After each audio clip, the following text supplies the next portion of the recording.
Okay, I think that is my cue. So let's go ahead and call this meeting to order. Welcome everyone to the Building, Fire and Plumbing Committee special meeting. Let's go ahead and get started with a roll call. Tony Don, Here. Micah Chappelle. Micah? I'm here. I'm here. Okay. Cody? Here. Robert? Hamlin? Here. Okay, welcome everybody. We have a quorum. Just for, I think everybody knows, but Andrew was replaced. So currently we don't have the building code TAC chair, and that will be, the TAC chair will be appointed at the upcoming meeting on 22nd. Thank you, Stoyan. Is there anyone from the public that would like to be recognized? Sure. Good morning, everyone. Terry Beals representing Sound Transit on regulatory issues.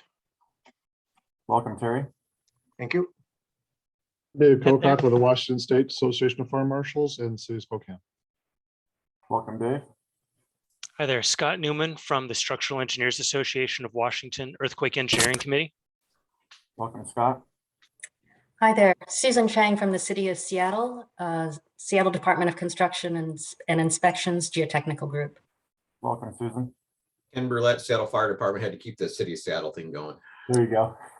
Welcome, Ken.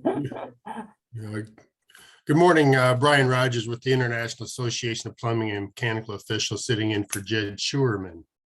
Welcome, Brian. Thank you. I mean, Ray, you're the only one who hasn't, and I just feel like Ray Shipman, building official for the city of DuPont. Thank you, Ray. Welcome. Okay. All right. Well, thank you everyone for attending, and we'll go ahead and get going on agenda item number 2, which is review and approve the agenda, which is on the share screen. So let's go ahead and take a quick minute to go over that and looking for a motion. Tony, this is Micah. I would like to move item number 6 to prior to 4. Some of those folks that want to discuss those off-cycle rules are not able to stay the entire meeting. So if we could do that, that would be much appreciated. Okay, excellent. Do we have a second? This is Corey. I'll second. Excellent. Any discussion? All those in favor? Aye. Aye. Aye. Okay. All right, any against? Okay, motion carries. Okay, we're looking for a motion to approve with the modification. So moved. Thank you, Micah. Looking for a second. Corey, I'll second. Thank you, Corey. Any discussion? All those in favor? Aye. Aye. Aye. Any against? Motion carries. Okay, very well. So let's go ahead and jump to agenda item number 3, review and approve minutes from February 17th and March 17th. You had a chance to look at those. They were posted in the documents on the website, attached documents for this meeting. If there's any changes, go ahead and speak up, or anything that needs to be adjusted. If not, looking for a motion to approve. This is Corey. I'll put forth a motion to approve the minutes. Thank you, Corey. This is Bob. I'll second that. Thank you, Bob. Any discussion? All those in favor? Aye. Aye. Any against? Okay, motion carries. Let's go ahead and go to agenda item number 4, which is now request for emergency and off-cycle rules. And we'll start with bullet point number 1 there, 2018 IBC section 1613.4 off-cycle rule. Hi there. So my name's Scott Newman, as I said, from the Structural Engineers Association of Washington. Thank you for moving this earlier in the session. I'm here to present the rules and answer questions and explain kind of what we had in mind when we put these rules together. Is now a good time for me to start? Did I get that in the right order? Let's get the document. Krista, can you let me share my, oh, okay, here it is. Okay, go ahead, Scott. You're good to go. Okay, so which one of these are we looking at? Okay, so Julius asked me to present this one today. He's actually out on vacation, taking a well-deserved vacation. It's his spring break. But he presented this off-cycle proposal as a member of Washington Association of Building Officials. He's also a code official for the city of Bellevue. And the reason we're proposing both this and the next off-cycle code submittals now is because of the ASC7 sequencing or publication. So ASC7 is a document that structural and geotechnical engineers use to determine design forces on buildings. In the winter of this last year, ASC7 released supplements to the document that is currently in use that we use to calculate forces, as well as they publicly released the next version of the document. And for the purposes of this document, for this code proposal here, we're proposing to formally adopt supplements 1, 2, and 3 of ASC7, which have been formally reviewed and approved by the ASC7 committee. Supplement number 1 is going to be automatically incorporated into the next version of the document, which is ASC 722. Supplements 2 and 3 came out more recently, but especially from a code official perspective, it's my understanding that they clear up some really common misconceptions that are made by the design community and are important to formally adopt. So because these are supplement to an overall document, the overall document ASC7 talks about a number of different topics. They talk about flood loads, they talk about earthquake loads, wind loads, live loads on buildings. And so supplements 1 and 2 in particular cover a multitude of small little topics. Supplement 2 is the one that provides clarification for the important issue for code officials. Supplement 3 includes updates for table values, which if the previous values were used, could possibly underpredict earthquake forces on buildings. And so buildings would be designed for smaller forces than they might need to be otherwise. So this is the goal of the off-cycle proposal that we're looking at right now. Like I said, there's a number of different topics, so it's hard for me to talk about any specific one. And I'm not sure you guys want me to go through all of them because there's many of them. But I'm happy to answer any questions you might have about this proposal.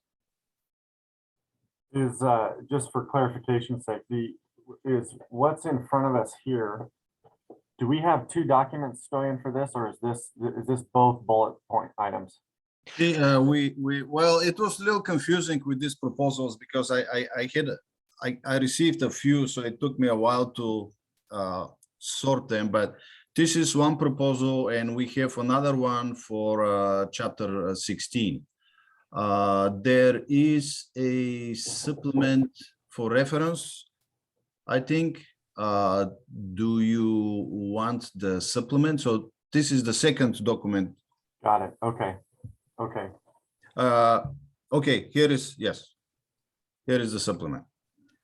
So in a nutshell, what the idea is here is that because of the publication dates, Scott, there are some things that are rightfully more conservative in this proposal than would currently be adopted, and so that's the purpose for the emergency.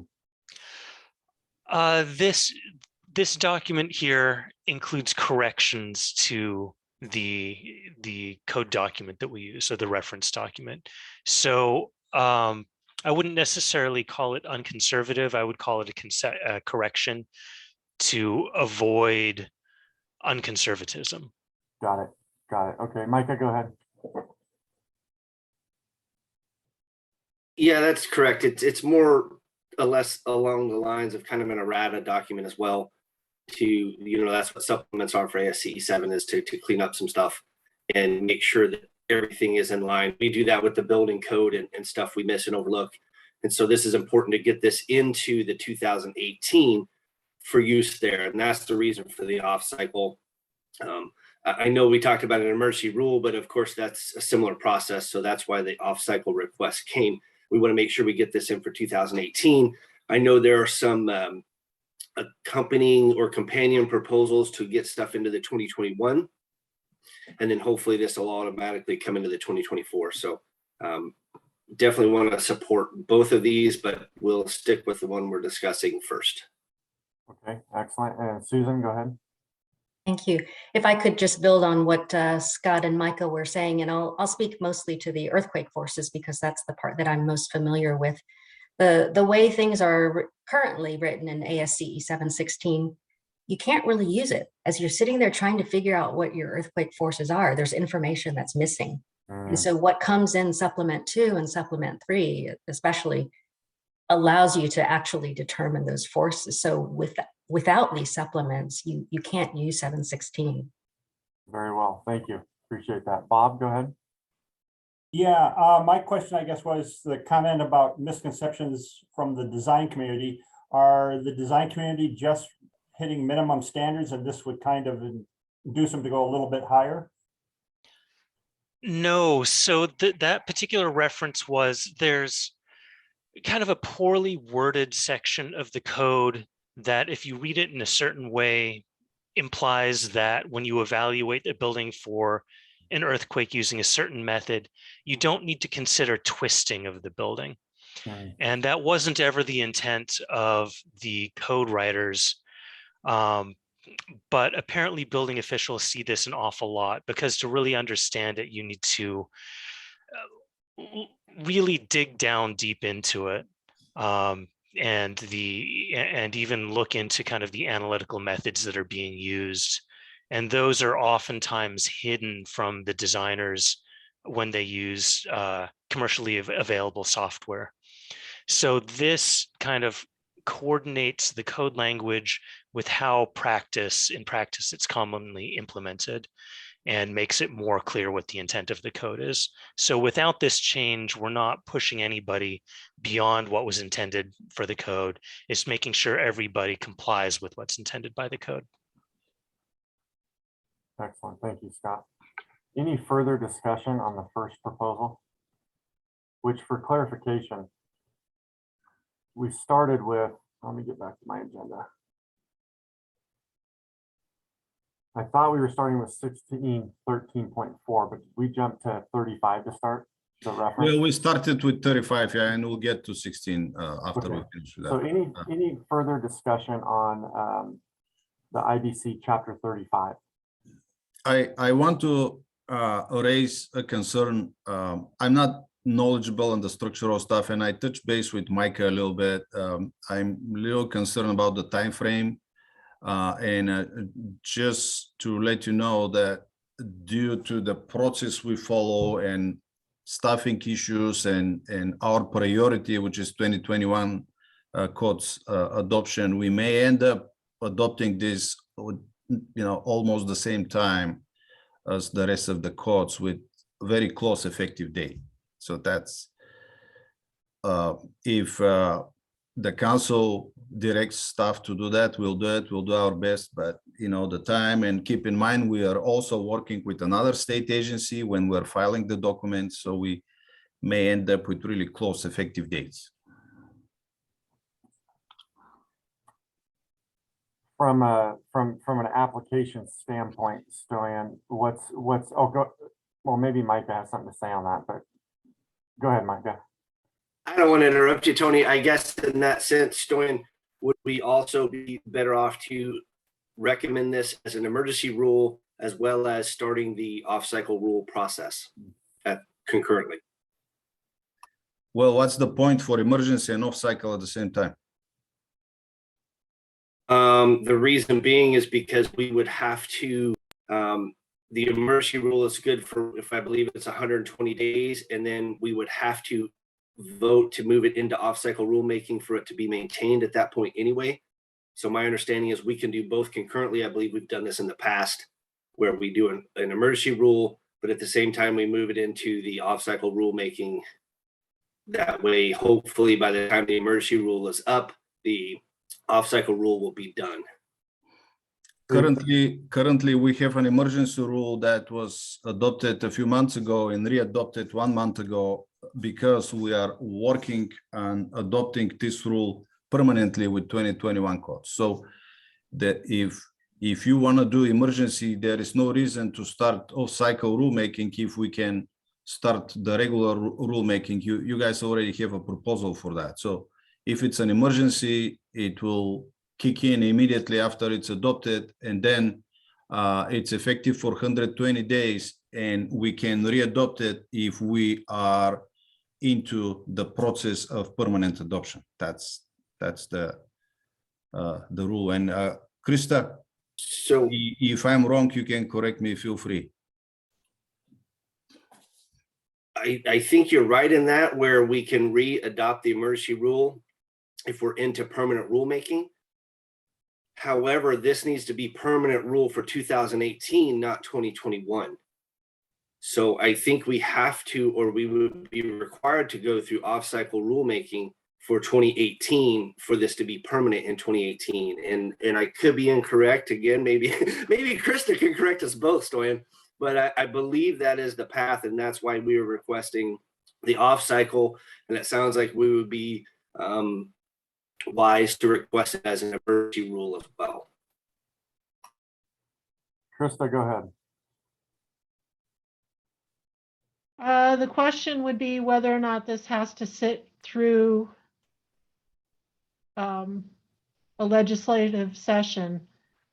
And I don't believe it would need to. So we could go through and do an off-cycle.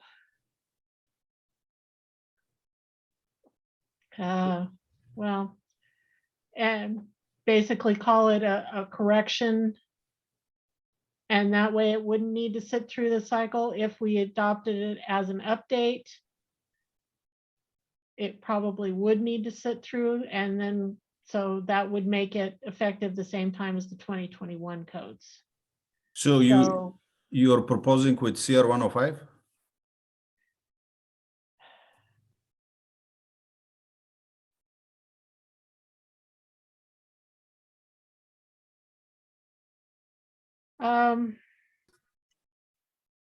I don't think, not sure we could do it on a CR 105. But I think we should run it past Dirk to see if it does need to sit through the session. Okay. Ray, you had your hand up for a second. I don't know if you want to speak or not. Oh, Stoyan kind of took the words out of my mouth. I was going to recommend if it was a correction to the code to run it through a CR 105, but that was Stoyan stole my comment.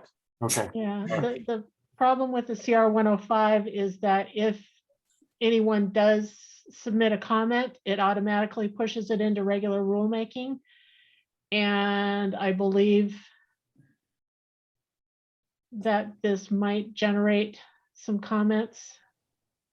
Okay, if this goes through and we have to take it through legislation, what for off cycle? Is that what you're referring to? Is take it through? It just has to sit through a legislative session according to our statute. Okay, and what's the time frame on that? Because right now, the way I'm looking at it, and I could be wrong here, but I'm looking at basically a 15, no, is that right? 15-month gap between, when's the 21 supposed to be final and adopted? 21, the adoption should happen by December, and the effective date is July 1st, 2023. Okay, So I'm looking at a 14, 15-month gap between now and then. If it has to go through legislation, through the off-cycle rulemaking, what's our time frame? Best case scenario. Almost the same, I would say. Right, because you'd have maybe a couple months different because it's a long session next for the 2023 legislative session, so it runs through April. Hmm. So the earliest it could be effective is May. Yeah. Can we get some, can we get in a, go ahead, Micah.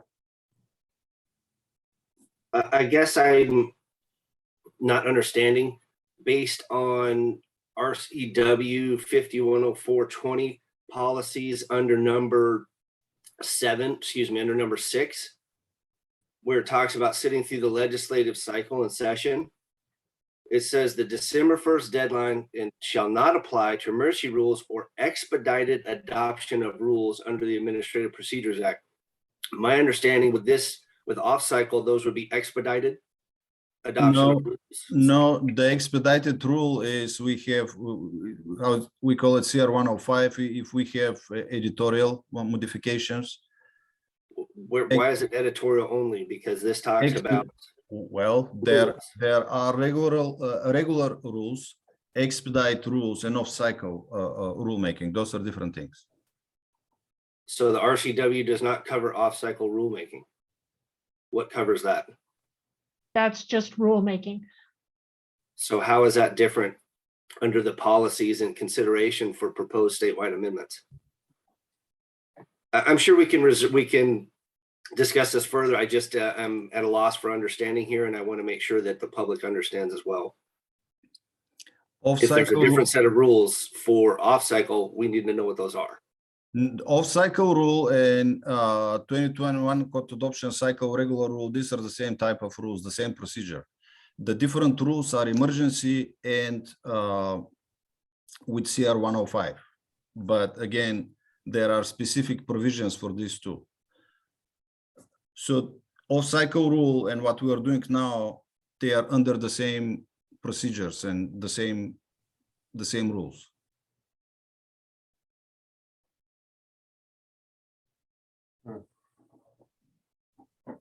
Okay. If you want, we can ask Dirk for clarification, and we will come back on that. It's included in the agenda for the council meeting. So in this case, we'll have a little bit more legal information. So what I'm hearing here is like everybody agrees on the importance of that. We just need to specify and clarify what kind of rules we need to work with. So, okay. Yeah, for now, it sounds like we can,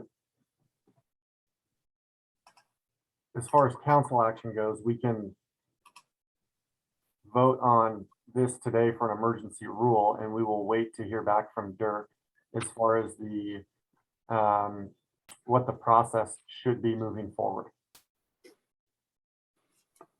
Well, we will need a council vote on the No, I emergency understand rule. that, but today, that's the process. If this is your recommendation, yes. Yes, is our recommendation for emergency rule.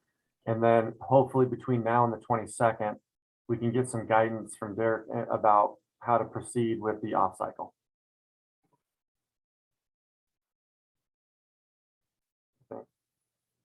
Okay. Let's go ahead and hear the second portion. So the 1613.4, and let's discuss that. And then we'll plan on making a recommendation as a whole, unless there's some discussion where we need to break those out. So.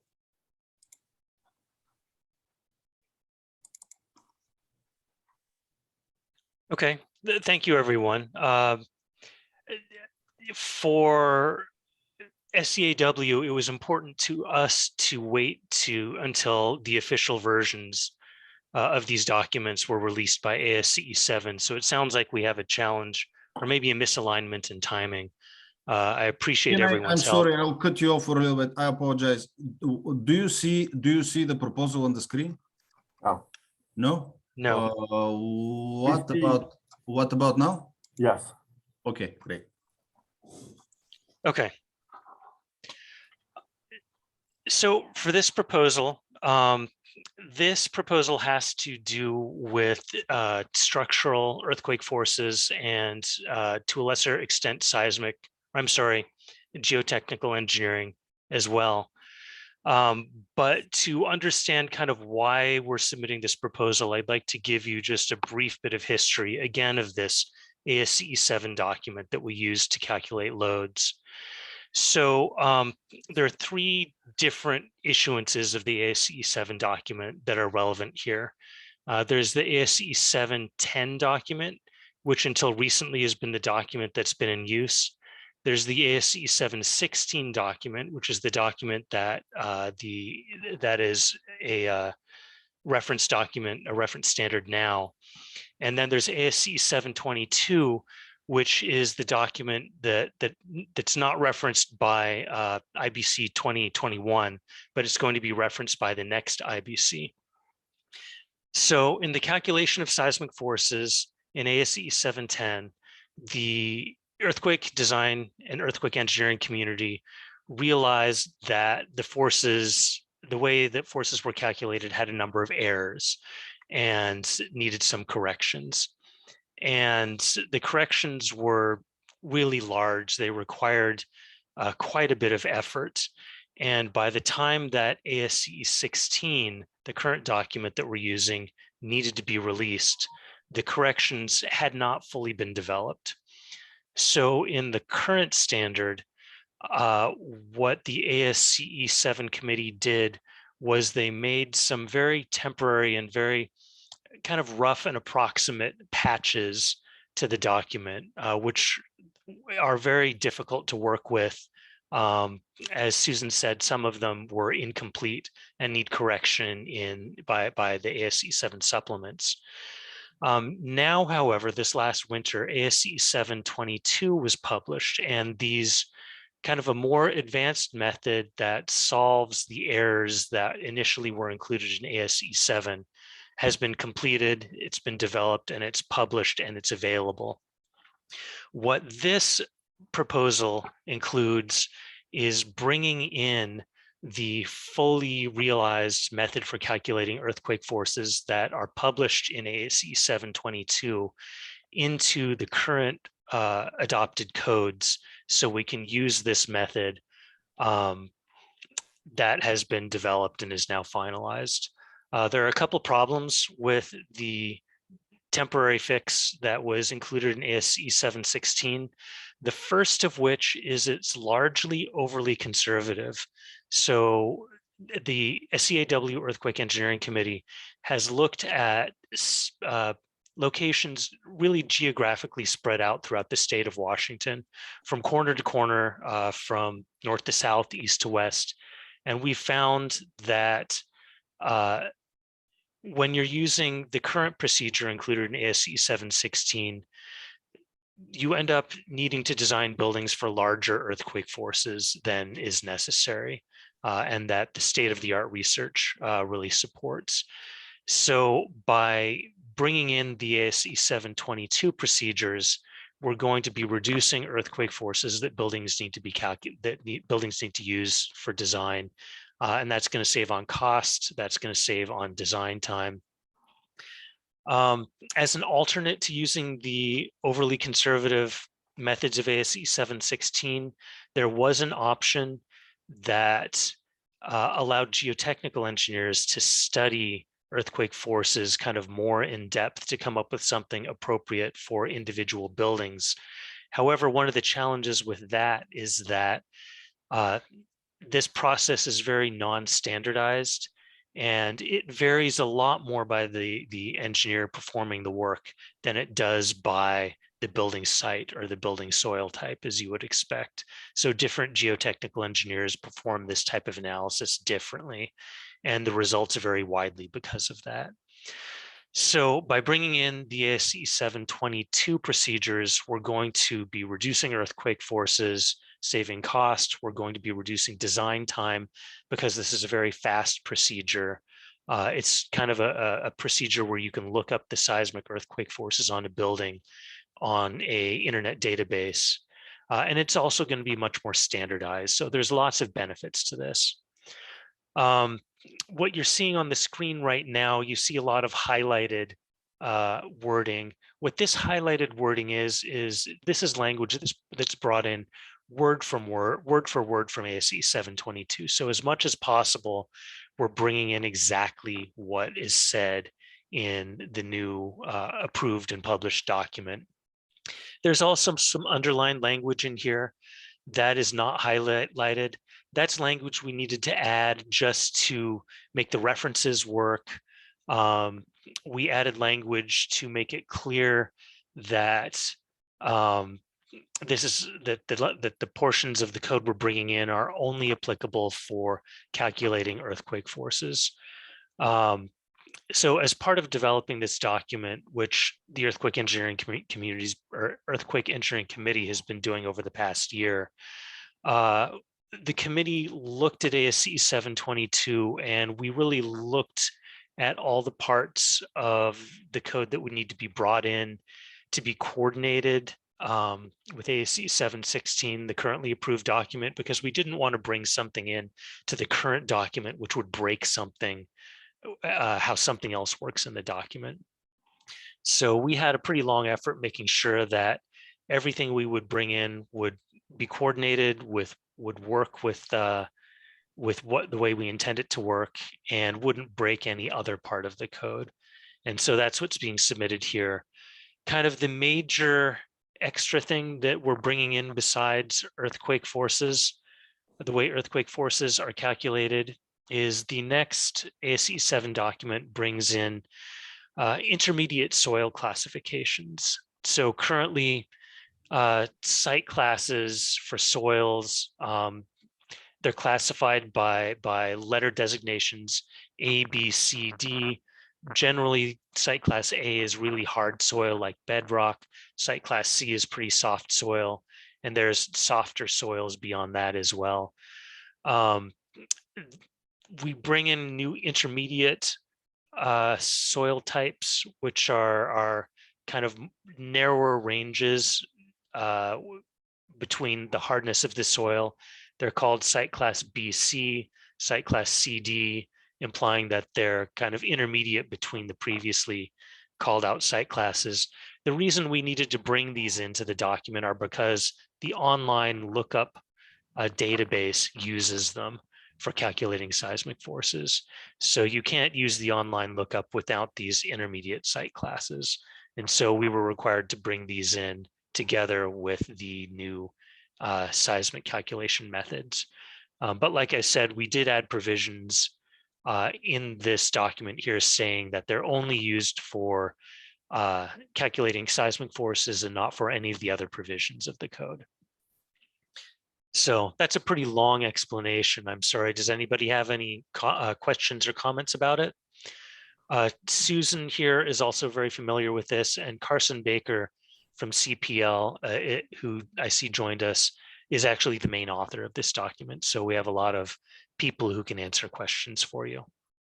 Do you want me to show a section, specific section? Let's go ahead and start with Susan, and then we'll go to Carson, and let's get some comment on it and go from there. So Susan, go ahead. Thank you. I just wanted to add a couple of comments. One is that the current version of ASCE 716, even with the supplements that we discussed previously, is extremely difficult to use. You have to write yourself a little flow chart and kind of figure out where you are, and people get lost in it all the time. And as a review agency, we see a lot of people making mistakes, and your answers can be too high or too low. It's not necessarily consistent, but the current version that's out there for estimating the seismic forces is extremely difficult to use.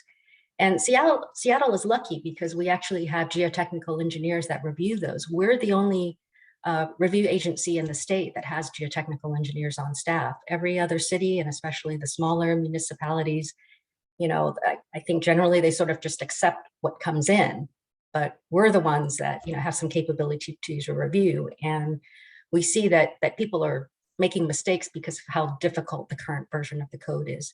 The other thing is that the current version of the code also requires these more advanced analyses that Scott was talking about for a lot more sites than compared to 710, ASCE 710.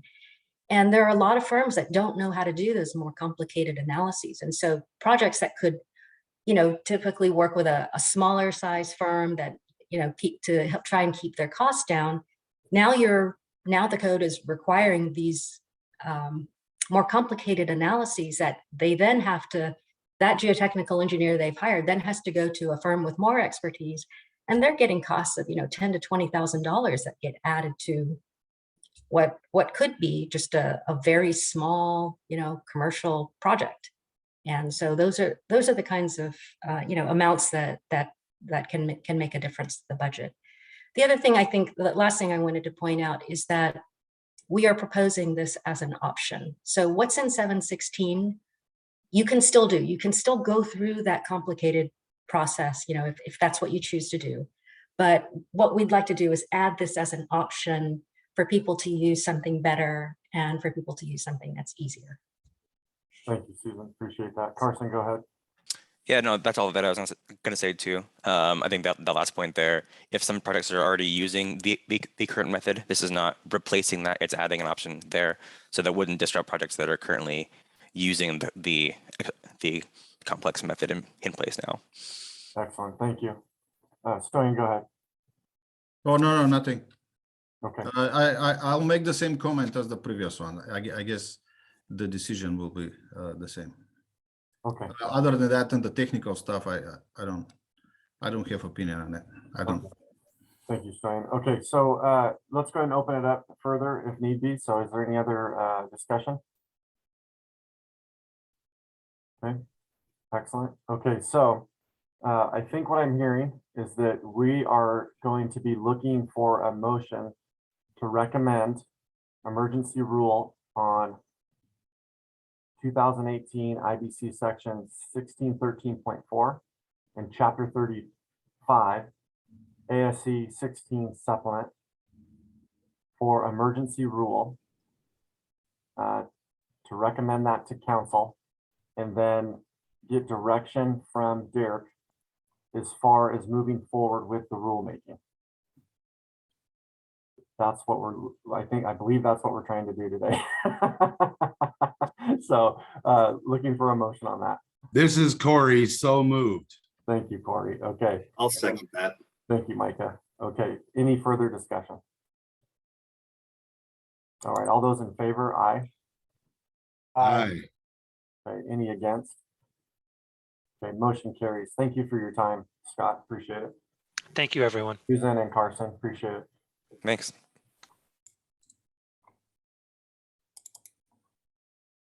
Okay, so let's go ahead and move to agenda item 5, which did we just bump everything down? I think that's what we did. Let's do that. So let's jump to the review modifications proposed in public testimony, starting with the IBC. Oh, go ahead, Micah. Well, I was just going to say thanks to all the folks that came on for that item, and they're more than welcome to stay if they want, but they don't have to. I know there were folks that were just here for that structure item, so I appreciate their time, and thanks everybody for working on that. Perfect. Thank you, Micah.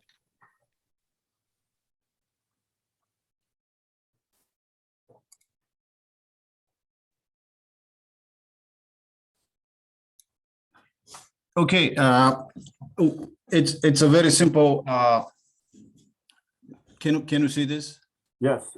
So I will share the same at the council meeting, but when we have proposals for modifications to the already submitted CR 102, the council needs to take into account this, what is the difference between the proposed and the final rule.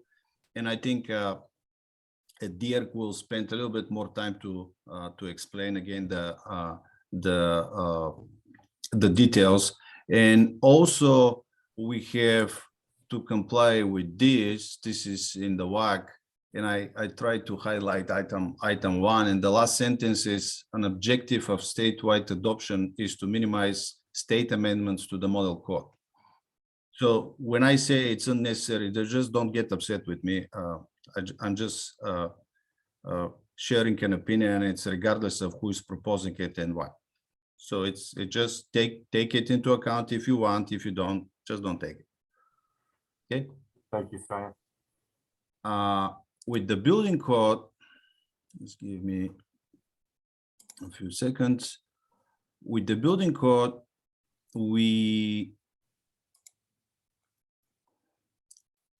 Micah and I coordinated on his proposals, and when I was incorporating the proposals into the OTS document, the Word document with the proposals, I found a few other items that were never discussed, and I want to introduce these new items that I think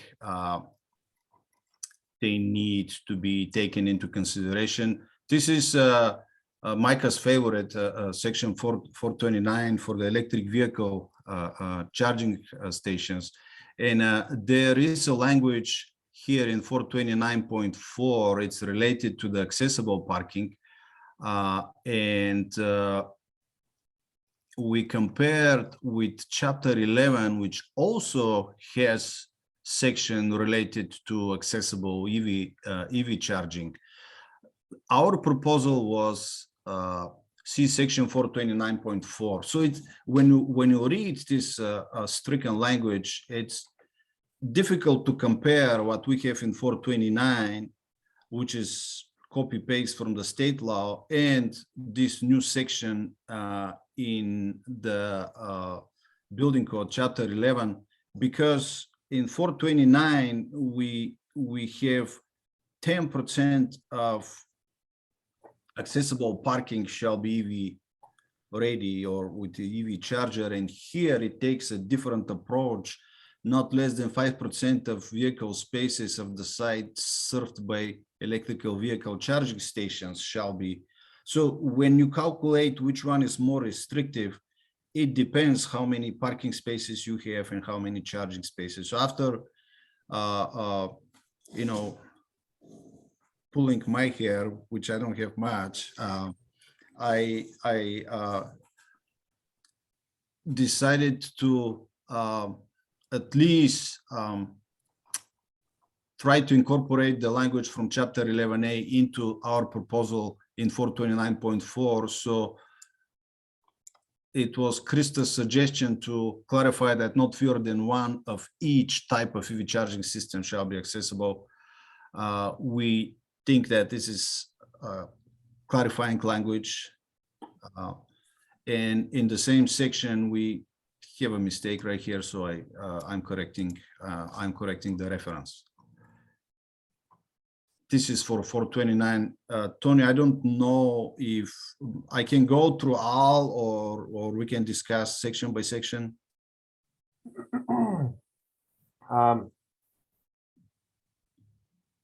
It's up to you. Whatever you feel is best for covering the subject. Okay, let's go section by section. I have 4 or 5 sections, but they're not that important. Most of them are editorial until we get to Micah's proposal. Sounds good.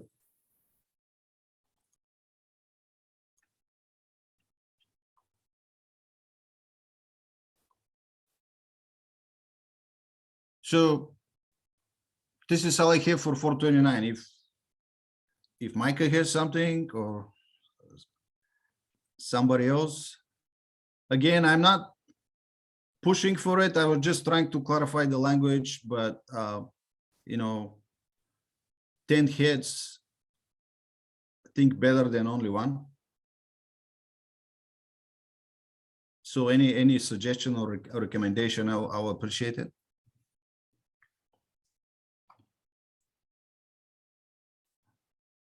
No, okay, I'm trying to think about this. I'm not clear on this, but 10% of accessible spaces are EV ready, and we get to the point where those are actually implemented, then, typically we have something like, 5 or so accessible spaces in a given chunk. That would mean that in this case, only one of those would be EV accessible at max, if not less than that.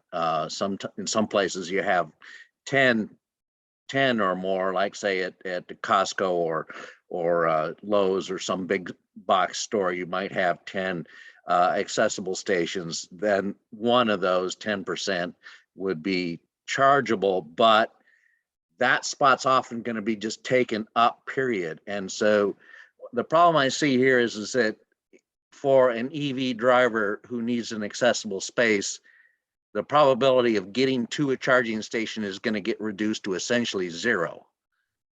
And that's so, and this is kind of related to the whole bathroom problem too, is it's a matter of probability from the user standpoint. So I have a little bit of an issue that I haven't thought clearly through on this, but so some thoughts on that. I don't know if I'm out of place or not here. No, you're not. We went through, and you're correct in some circumstances. Yes. So following the current language, 10% of the accessible spaces shall have EV charging stations, plus 10% shall be EV ready. The difference between EV charging stations and EV ready is not much. With EV charging station, you have the off-board charger. EV ready allows just a receptacle outlet, so you can park, and if you can take the risk and plug in your portable charger, you can do that. So we'll have at least 2, one of each, versus chapter 11 right here, which says not less than 5% of the vehicle spaces on the site. So 5% of the charging stations shall be accessible. So sometimes that number will be the lower number. So it just depends, again, how we calculated it. It depends how many, how big the parking area is and how many accessible spaces you have, and how many charging stations. I guess the point any help here, because I was running in a circle and I couldn't. I guess the problem I'm having here is that, that in general, those accessible spaces for EV charging will be taken up by non-EV vehicles. No. Or is there something that restricts usage of those spaces to disabled vehicles that are electric? If we go right here, 10% of the accessible parking spaces shall be with EV. So the accessible parking spaces, they are available for a person in a wheelchair or having the plug. Not everybody can park and use the charger there. So these are dedicated charging spaces. Here, it's a little bit different, because not less than 5% of the vehicle spaces on the site served by the electric vehicle charging system shall be accessible, but it doesn't specify if these are designed with the requirements for size and slope and everything, access aisle. It doesn't say, it doesn't have scoping. It doesn't say if these are reserved for a person with disability only, or everybody can park and charge there. So that's and keep in mind that in 429, this is a language from the statute. So what I was trying to do is justify which one is more restrictive. If it was the language from the law, then we would go with it. If it's the other way around, then we can go more restrictive than that. But I couldn't justify which one was more restrictive. I felt like I was comparing apple to oranges, and this is why I'm looking for help here. So the one you're showing here is the more restrictive one. Or your interpretation of the more restrictive one. Yes, Right, but not so- necessarily. Again, it depends on the number of accessible parking and the number of EV charging stations. Well, suppose I have an electric vehicle and I hope to get one in the future. If I go to the accessible parking spots, I will guarantee you I will not be able to park in an EV charging station if only 10% of them are are EV. You know, if only 10%, if only 1 out of 10 spots has a charging station, that will be occupied by a gas-powered vehicle, unless you separate that out and say this is only for EV charging disabled people. So it has to be somehow it has to be inclusive of both of those. Agreed. Agreed. Yes. So, but we can't regulate this in the building code. Okay. Micah, go ahead. Peter, thanks for making those points. I appreciate it. I think that Stoyan's on the right track here. What you're talking about is something that's more of a design problem. And again, what we are looking at doing here is providing a minimum standard. So hopefully places that are putting these in are going to put in more than the minimum. But I don't know. But I do think right. I do think Stoyan's on the right track here with the language. I did have a recommended change, Stoyan, in 1107. So if we could scroll to 1107.2 in your change there. I would say a better practice would not be to provide a pointer to a pointer. So my recommendation would be to change 1107.2.2 and make it 1107.2.1. So you're striking and renumbering. And then in 1107.2, the sentence should say electric vehicle charging stations shall comply with sections 1102.1 and section 429.4.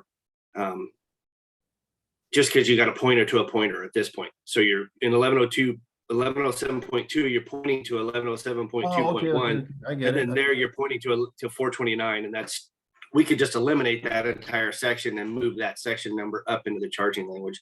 Just a recommendation. It's not a have to, but it would make your code shorter and still accomplish the same goal. Okay. I get it. Bob, go ahead. Yeah, I'm going to agree that Stoyan's on the right path here.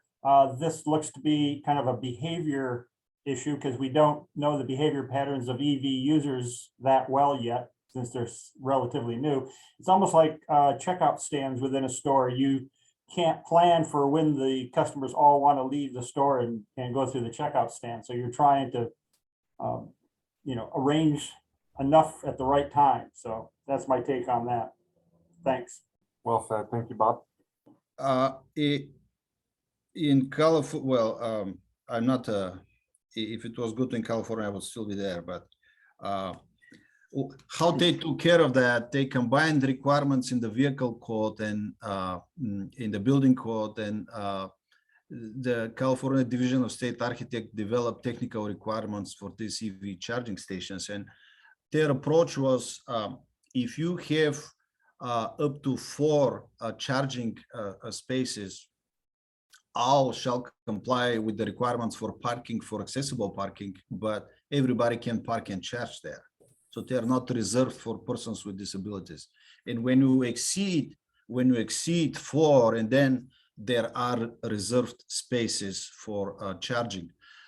However, the vehicle code covers, who can park and charge. So if you have an accessible space, a gas vehicle cannot park there because the vehicle code regulates that. So you'll have the sign and, it will be enforced by police and highway patrol. I didn't find the same regulations here when I was researching it. So I think it will take some time until it gets adjusted and the laws and regulations get adjusted to that. But currently I'm not saying it doesn't exist anywhere else. I just wasn't able to find anything that will help and clarify this language. Okay, I think I see the distinction here now is that the enforcement of who gets to park in an EV spot is a traffic problem, not a building code problem. If am I getting that correct here? Is that you have to designate that only an electric vehicle can park in a charging spot, but that's not covered by building code. Yeah, I don't know how we can regulate that. Yeah. Right. Okay. I was just going to ask Stoyan. Stoyan, you work diligently with Mike and everybody on this. I was curious, didn't somewhere in this code it say that the EV charging station parking must be dedicated for EV parking? Because I was going to say if we can eliminate it if the code says dedicated for EV parking and just made a accessible space in the EV parking, that would eliminate a gas vehicle parking in an EV section. But like I said, you worked on this more than anybody, so I was trying to remember if that was there. I can't remember, but if you can help me with that, I'll appreciate it. Yeah, I guess the point I'm trying to make is that if you combine the probability of EV driving with disabled access and you don't couple those together, then the probability of getting a EV chargeable accessible spot now basically goes to zero. So you have to kind of do both. You have to, have the EV charging station, and you have to prohibit gas powered vehicles from parking in that spot. So now whether or not we have enough of those is going to be something that's going to depend upon how the market grows, but that can be changed as long as we make everything EV ready at this point. But it can also be regulated on local level. Okay. I mean, how the parking is regulated, like who is enforcing the accessible parking in Seattle? Okay. So it could be the same approach. Again, I'm not considering myself knowledgeable enough on this local planning, zoning, enforcement, but Okay, I think we've beat this one up enough. Let's go ahead and keep moving. All right, I'm good. So okay, going further. I found this yesterday, well, a couple of days ago, because I got an email from somebody asking me if the council is adopting the model code. So this is in Chapter 5, allowable number of stories above grade plane. So we have a local state amendment, and the state amendment is this. Okay. The recommendation from the technical advisory group that was further approved by the council was adopt the existing amendment as modified, because we needed to keep footnote I. Okay, so took me an hour or so to compare all these numbers, but what I figured out, what I discovered was for S1 occupancies, so the stories, it is 3 and it was changed to 4, and for S2 occupancies it was 4 and 5 and it was changed to 5 and 6. I assume the intent was we take the model code table, because we never messed up with that. I mean, we never spent time to discuss this table. We just wanted to keep footnote I. So how it was proposed in the CR 102 in the CR 102 was proposed with the existing table from 2018. And the council staff, we missed that. I guess the technical advisory group was expecting just to incorporate the new table. And when we were comparing the tables, probably I did that, I can't remember, but we missed these changes to a table. So in the CR 102, it appears we filed the old table from 2018. In the old table, it puts those, is that the one that puts those occupancies together instead of separates out the S1, S2? No, it's S1 and S2. It just, these are the changes with the red right here. So in the old table, we have 3 hours for S1. Can you scroll up a little bit, Stoyan? Sorry, I just need to see the table number. Can you scroll up? Yes. 504.4. Oh, okay, I got you. Okay. Okay, I got you. Okay, sorry, wasn't on the same page. Now I am. When I get excited, I talk too much and too fast. So let me know. Let me know. Because if you don't ask me questions, I think you don't understand what I'm saying. Okay. It changes the regulatory effect. However, again, it was the recommendation that wasn't shown in the CR 102.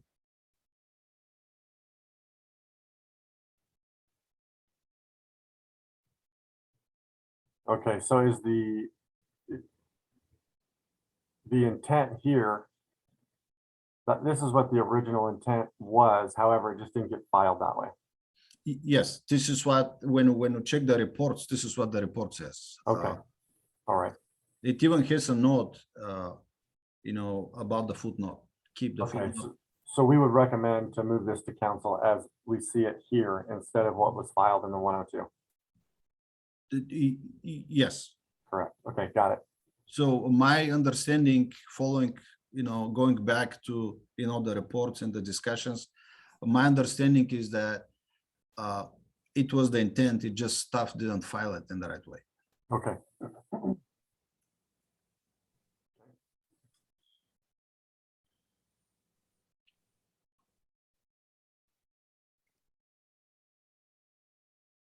This is editorial, just renumbering in a model code that was missed. That one is interesting. So we had two proposals, okay, related to handrails. And section 1014.2.2 and section 1014.3 are the same, okay? There were two proposals. So the technical advisory group missed it, the BFP committee missed it, the council missed it, and the council staff missed it a few times. So it was filed with two sections that are the same.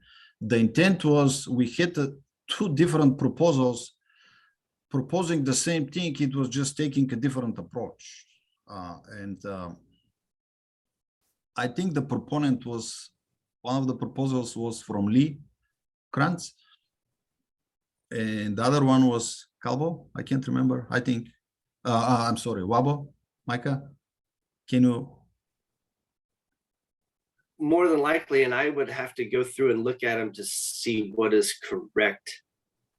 I found it yesterday. I didn't have time to research it. Again, when I was comparing the documents, I found it, but didn't have time to look back. Okay. So So what's the question here? We want to eliminate one of those? One of Because those we needs need to be to see the eliminated, proposals. yeah, because it doesn't make sense to have two sections with the same text. I can look those up real fast if we want to move on to other items. Okay.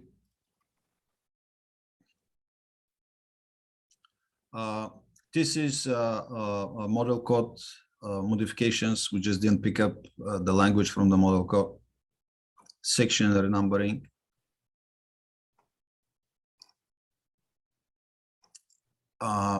This is 11:10. So Micah, I guess you're up again. Are you done already, Micah? What's that? Sorry. You got an assignment, and then now it's your turn again.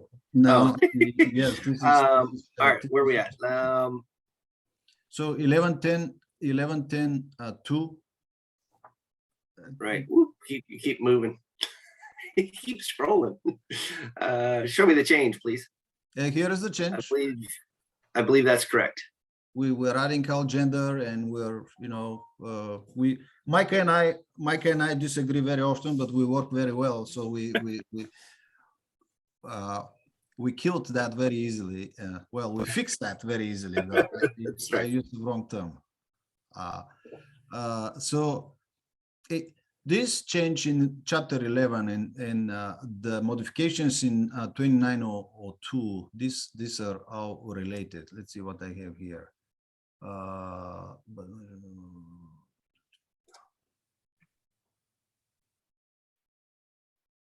Oh, okay, I got it. So that one, Micah, that one is not yours. So sorry, I'll take the stage here. So this is a model code change. Okay, we just didn't. Please, Stoyan, just give me one sec. Go ahead, Ken. And I don't know if I'm beating a dead horse here, but the previous one that you were trying to make the change to. Which one? The 10.14.4.2 section. 10.14. The 10.14.2.2.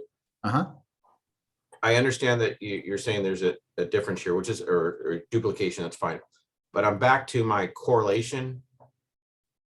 How is this going to get correlated into the fire code? So this gets reprinted into the fire code because it's supposed to be in there too. How is that going to happen? Well, we need to figure out what we have in the fire code. We have nothing in the fire code right now. We don't have the estate amendment in the fire code, even though the fire code has the same section 1014 in there. And normally it's a reprint from the IBC, but if we're doing a state amendment to the building code here, we should be carrying that over into the fire code also. So I don't know how what mechanism are we going to use to do that? Well, the mechanism is just copy and paste it in the fire code. But Krista? Yeah, I would say we just copy and paste it into the fire code in the correct location. There is currently a section 1014.3 in the IBC for handrail graspability. So I would think you'd want to go with 2.2 rather than overriding graspability. Okay, that's fine. If the policy is you're just going to copy and paste whatever's been done in the IBC into the IFC, that's fine. I just want to make sure that's the policy and you're going to be consistent with the chapter 9 stuff and the chapter 10 stuff and anything else. The best case scenario is if this coordination is done early in the process, and we tried really hard to do that, and I guess we still have sections that are missing. But see, there is something unique in Washington State, so that was new for me. Most of the states, you have conflicts with two different codes. The more restrictive, the more stringent would apply. Here you have building and residential code, and you have list of codes, and the fire code for some reason is number 5. So if you have, following the WAC, if you have something in the building code and you don't have it in the fire code, then the building code would apply.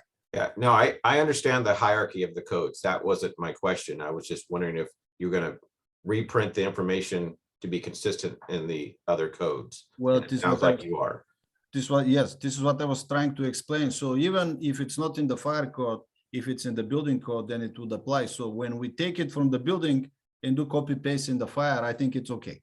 But if I'm a fire code official and I would like to enforce that section, I don't have it in my code because it hasn't been moved over yet.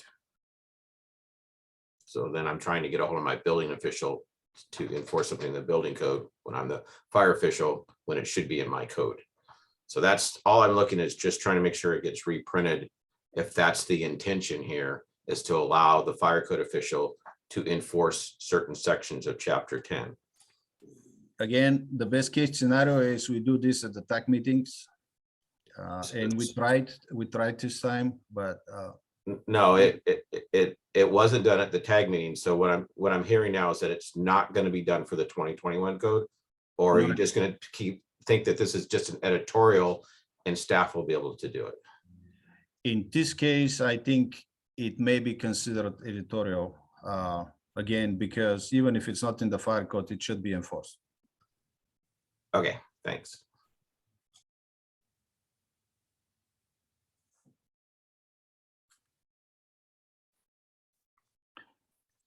I'm asking Krista if you did too often, and I forgot to mention that she got promoted, so she's allowed to correct me at any time without being in trouble. Yeah, I would say this is a correlation editorial issue that staff can just take care of. Okay, let me write it down. That wasn't much of a correction, Krista. We want to see the whole beatdown thing he just approved you for. I'm kidding. Totally kidding.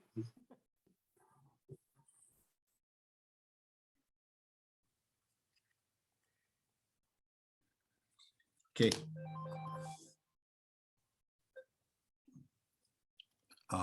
Moving forward. Okay, so Mike said that was the. Okay, I'm going back to fixture calculations. Let's see. The section is shown in WAC 5150 as a state amendment, but matches the model code in 2015 IBC and 2018 IBC.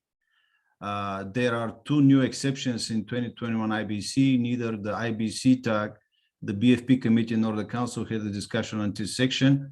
Staff recommendation is to delete this section from WAC and adopt the model code in 2021 IBC.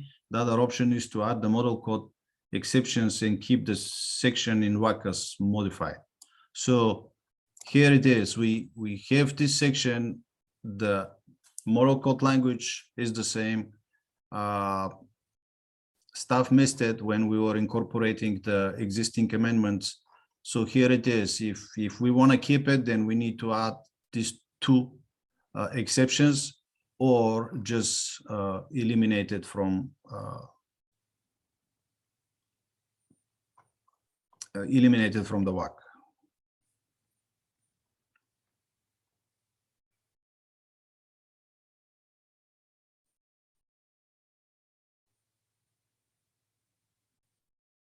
Is there a recommendation from the tag on this, Stoyan, or from staff? Which direction to go? The recommendation was keep existing amendment, if I remember correctly, but I can check it right away. Just give me a second.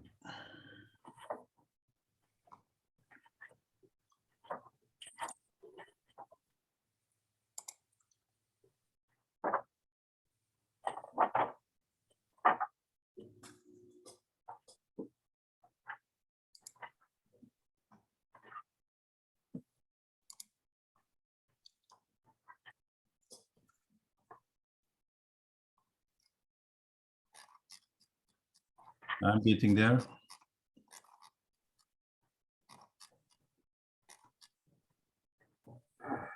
$29,0211. So it's not even in the report. We have 29,021, a minimum number of plumbing fixtures, and 902,111 private offices. 902,111 is not there.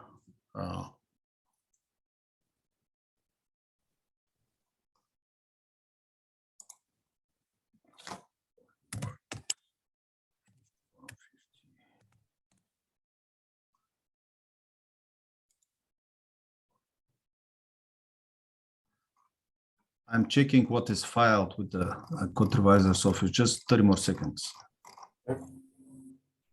29.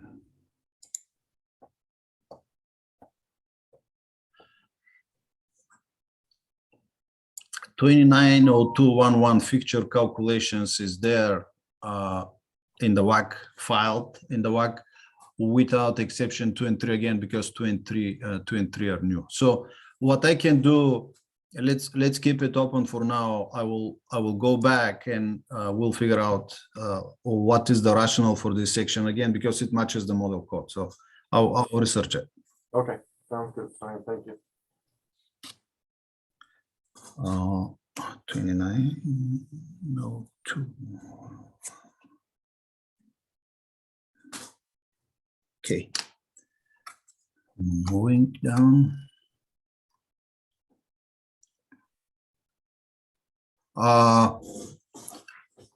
Micah, this is yours. Yeah, that's correct. This was the change that the BFP committee previously approved to align the urinal section with the rest of 29, chapter 29, BC. So, thank you.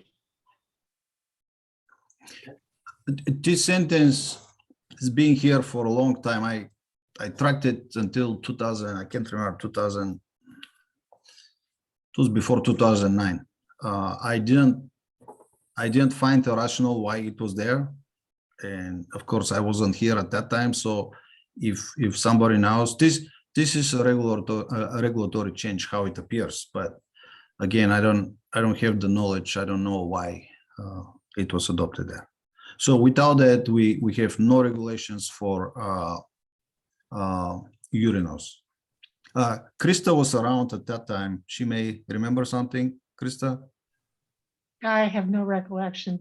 You have no. I'd have to go back and do the research.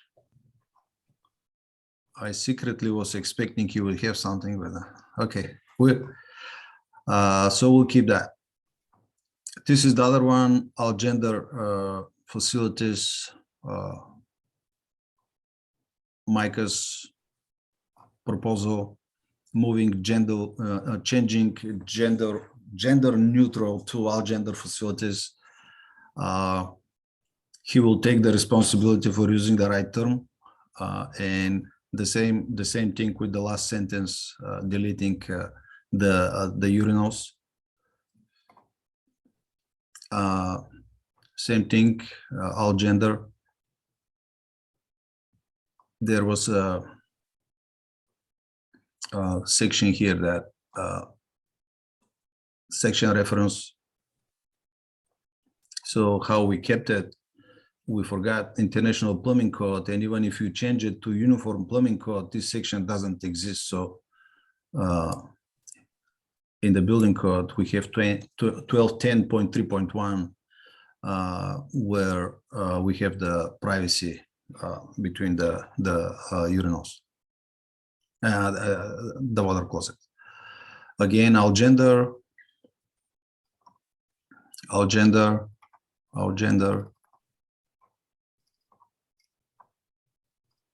and I think it was all.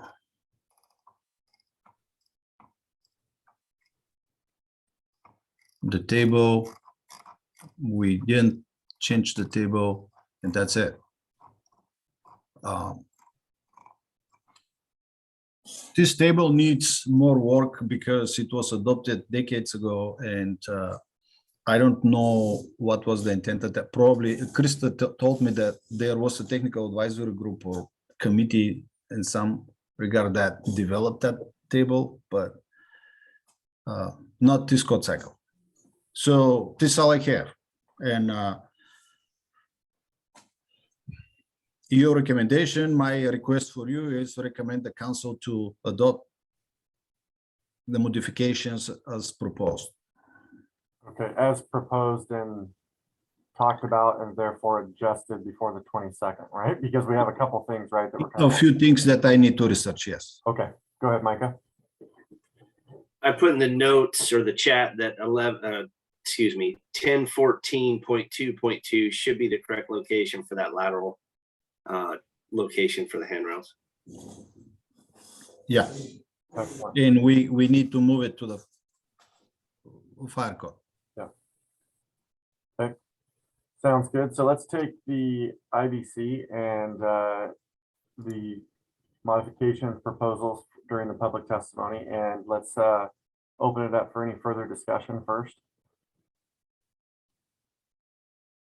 Okay, if there's no further discussion, we're looking for a motion to recommend moving this forward to council for the 22nd of April, as discussed in today's BFP committee meeting. I'll make that motion. Okay, thank you, Micah. I'll second Corey, that. very good. Thank you, Bob. Appreciate it. Any discussion? All those in favor, aye. Aye. Okay, any Aye. opposed? Okay, motion carries. Excellent. Okay, Stoyan, we'll jump to the IFC. Yes, sir, right here. Okay, excellent. So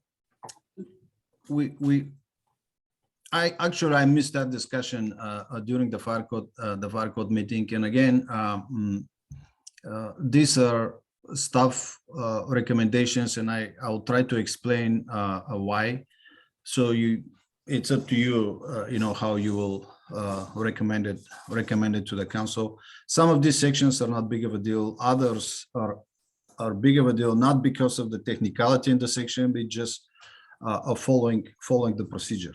Okay, so I'll try to explain when we move forward. These are tables. Let me open Ken's tables.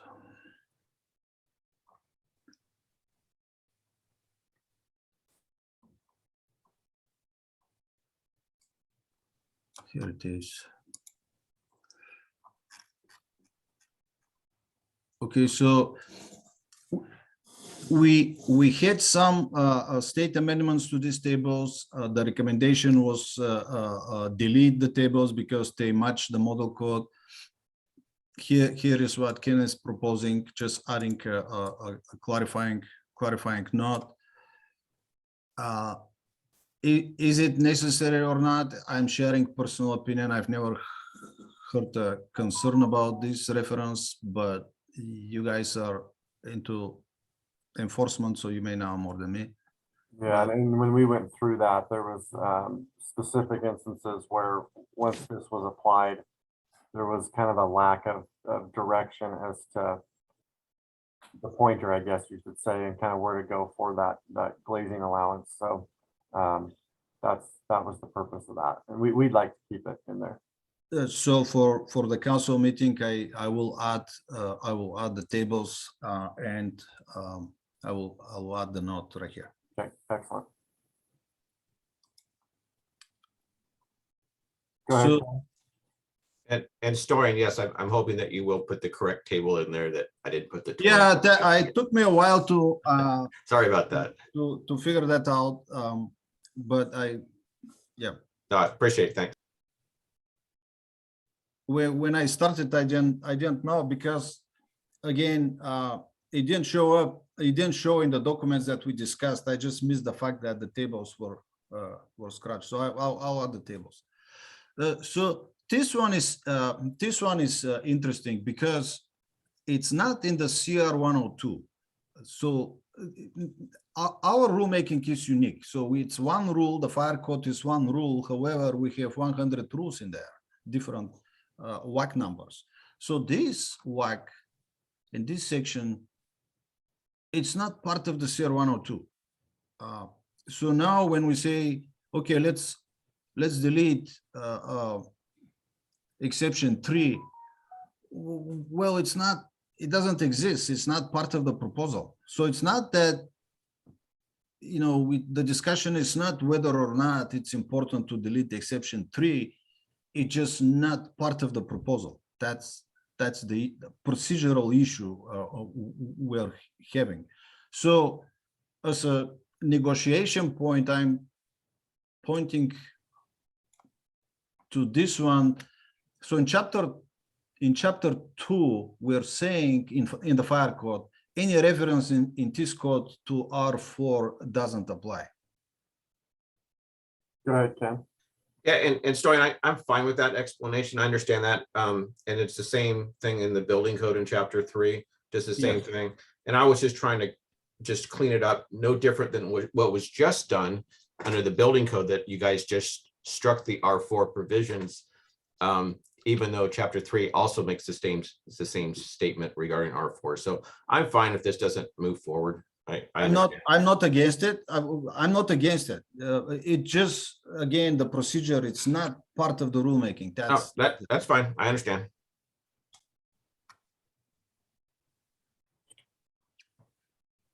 So I wasn't clear on that. And let me show you this document that will help. 40331. So my question is clarifying question, because I couldn't understand what the intent was. So let me.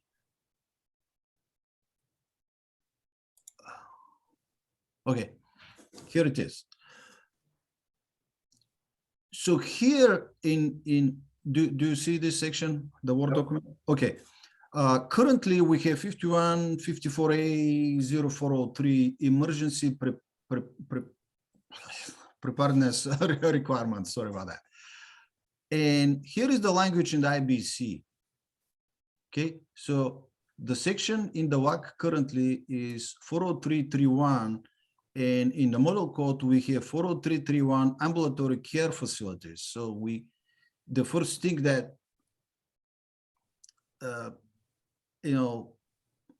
put me in the eyes was, okay, we need to renumber it, which is okay. But then further down we have this section 403311 fire safety and evacuation plan, and our section is fire evacuation plan. So Ken is proposing to clarify the language, which is okay, but I didn't understand the intent. So the TAC recommended we keep the existing amendment.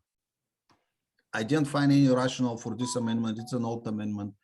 And what Ken is proposing, let me show this again. Too many documents, I apologize, going back and forth.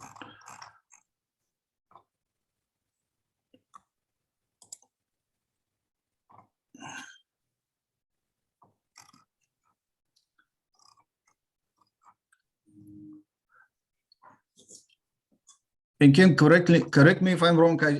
I'm just trying to clarify what we want to do here.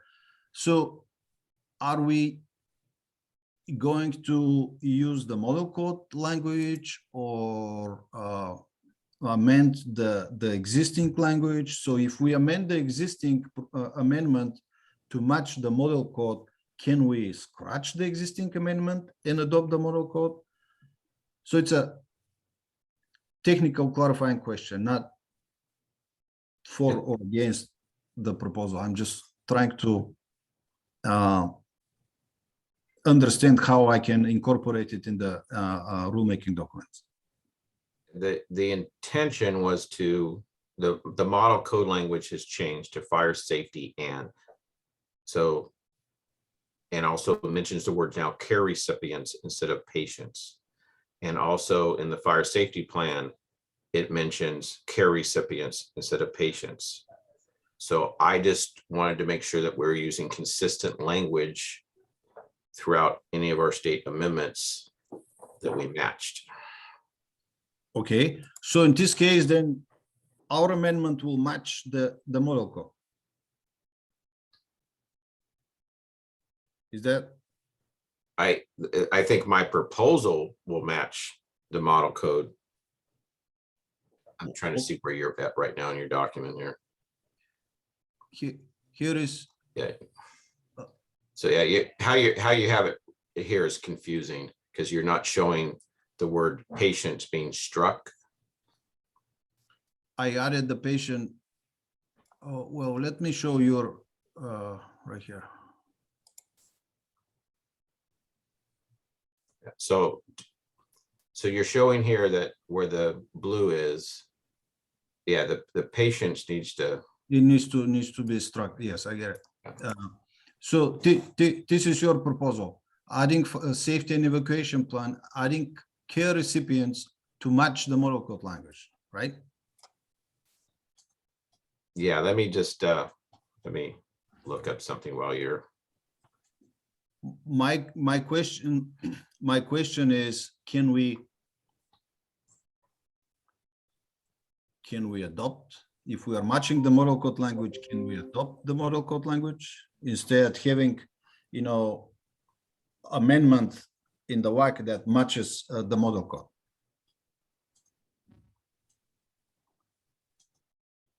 I'm just trying to pull up the 51, the existing one now.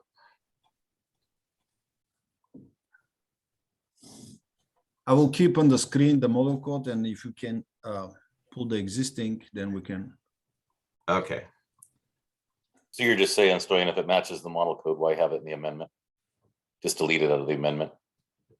yeah, so our amendment, the current statewide amendment, the 403.3.1 is fire evacuation plan. My proposal is to add in, if we're going to make modifications, add in the word safety and, because that's the model code language. Okay. That's number one. And then I'll just stop there and see if anybody has any issues with changing the title to match the model code.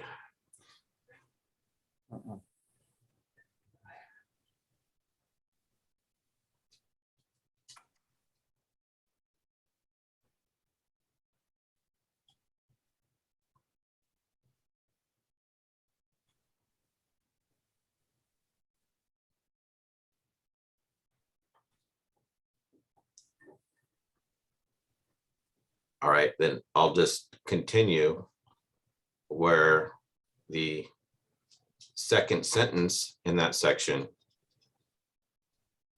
which says this shall include procedures for stabilizing, instead of the word patients, we use the care recipients.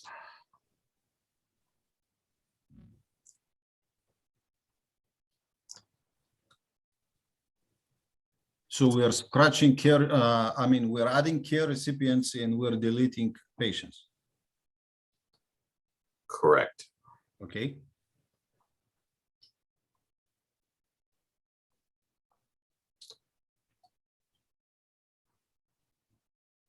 And I think that was it, because the other, we're not making any other changes because the model code's doing that for us under the fire safety plan, where it talks about care recipients throughout.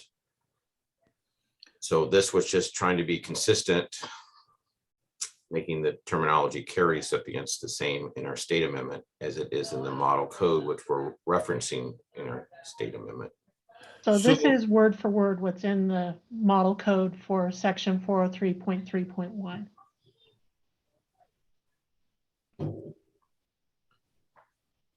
This is what I was trying to clarify. Do we want to keep the state amendment that matches the model code, or we just want to scratch the state amendment and go with the model if the language is the same? That's up to the board to decide. I think less is better. So if it matches the model, then I think we're good. We don't need it. We don't need to put it in the WAC.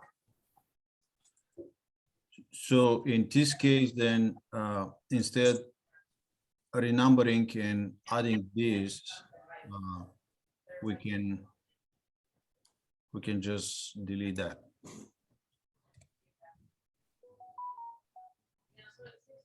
If you're okay with that. Yep.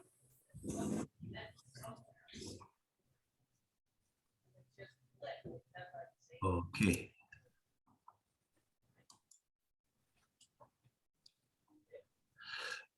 So the 404.2.3. So this is the other section that currently we don't adopt the section. And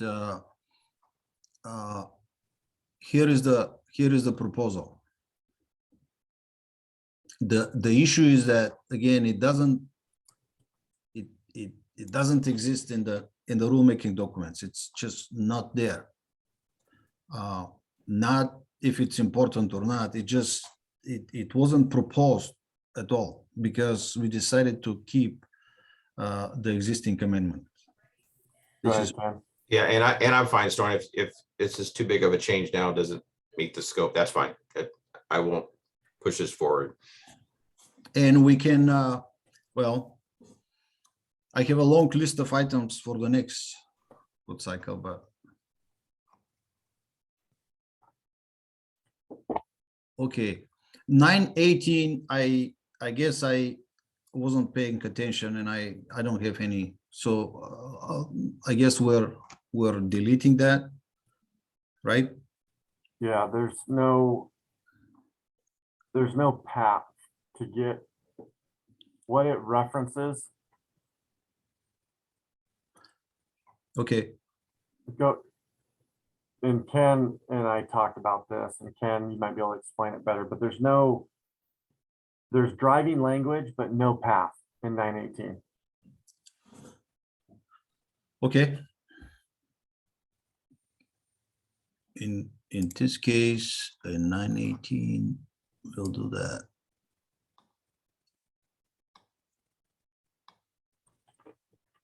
Oops. The entire section, right? Yes. Okay.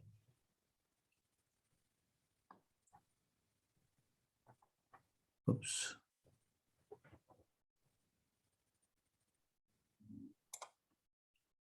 Okay.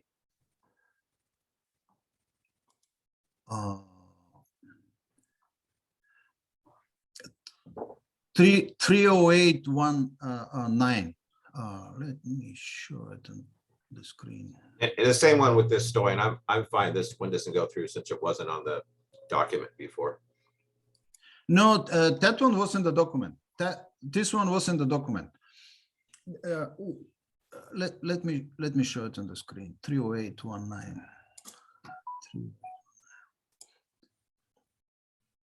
It is currently in the document.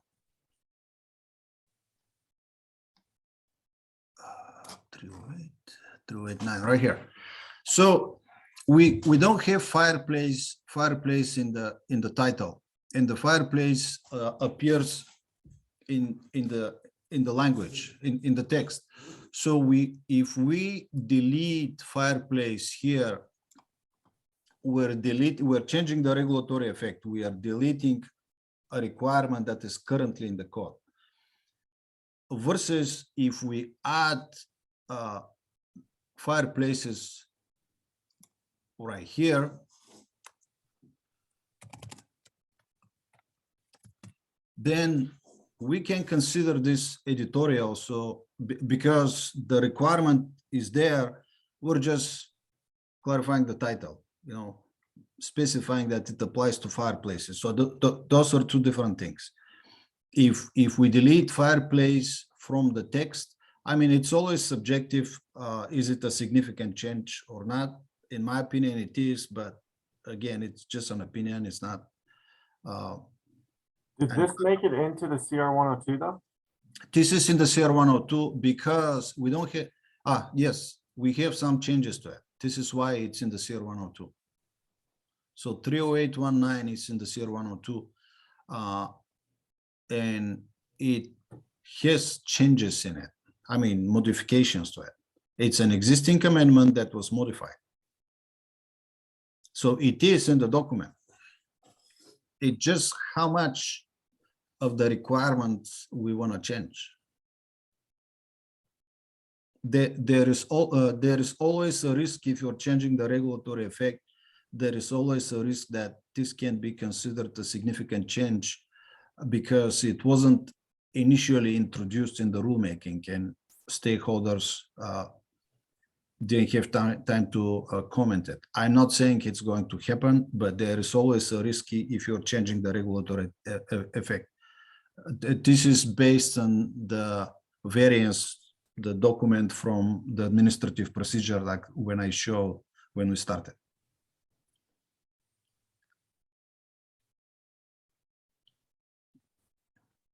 Go ahead, Krista.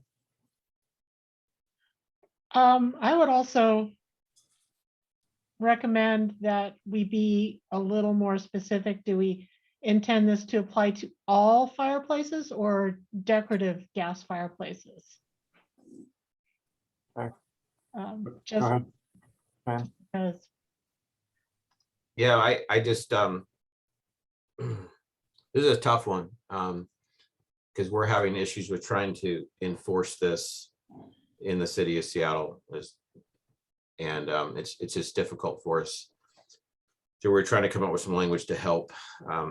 You know, if just changing the title, even though is one thing, but I think the language for the protected device is something that's even more important. But I understand what Chris is saying is just, again, what type of fireplace? And that was one of the confusing things is do we have a definition what a fireplace is?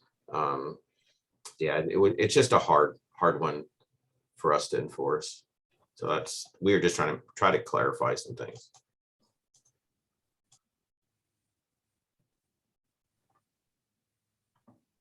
Okay, so do we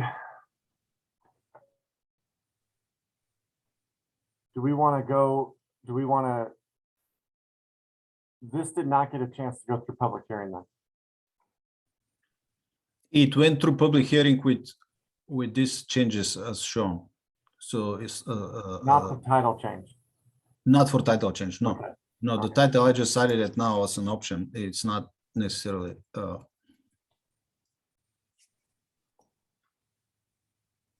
So it went through the comment period, testimony. We didn't have other comments or testimony, and you know, you see with the strikeout the proposed modifications. Is the strikeouts that are showing here as proposed by Ken? No, the strikeouts are how it appears in the CR 102. Ken's changes are not here. And Ken's changes did not go through public hearing. No. Okay. I think we discussed this one. Are we good to go to next code cycle on this? Go ahead, Dave. Yeah, I'm okay with going to the next code cycle. Okay. There were changes made to this during the tag by Ken. I think that his most recent changes to it I thought we all went through. So I thought this was all taken care of for this, other than adjusting the title. I was the original author of this, so. The changes were what I think Storian was showing before, where we scratched the fire code official and the design and the distance. That's all this. Yeah, that's all the stuff we did at the tag. Yeah, so that went through public hearing. So that did go through. Yeah. With these changes, yes, it did. Yeah. Whatever you see on the screen went through the public process. Right. So it's a done deal. And I do understand adding the fireplaces to the title, having that going through the tag. I honestly don't think the tag would have had an issue with that, but my history of dealing with code changes. Yeah, if you'd want to have the tag review that, if that was something to be done. Basically, we don't want the council dictating code. We want the tags providing that recommendation to the council. Okay. So I think subsequent code changes could adjust this a little bit better. Okay. I think you're right, Dave. I think when we talked about it, that as approved, we were given some authority back to the jurisdiction to interpret it. Yeah. So the recommendation is to keep it as it is? We're not going through with Ken's changes as it is on the screen previously adopted. We're just going to keep it as it is, and then we'll tackle this next cycle as far as any changes from there. So the CR 102 is correct. Got it. Okay, just want to make sure the CR 102 information is going forward. Got it. Yes, it does. Dave, do you have anything further on this? No, I think that's what's in the CR 102 is fine. Okay. Okay. Do we have something else? I think everything else is good. Okay. Everything else was taken care of. Okay, so we have, we want to make recommendation to the council. Let me pull up my,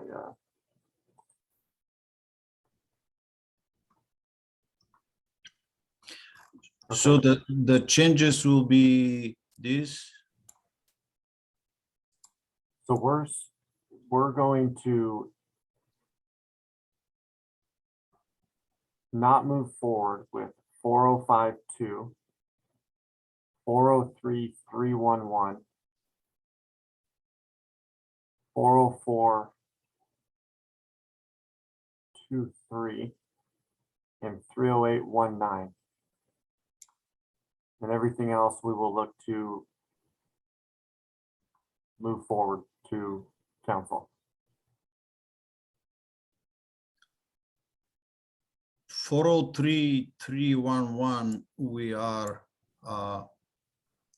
striking the current proposal. Is that we're changing the current amendment with the model code, which matches the language. That's correct. That's okay. Yeah. Yes. Okay.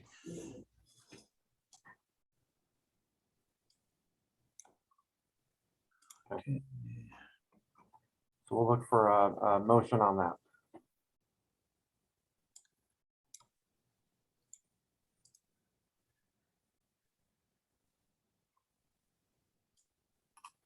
So moved.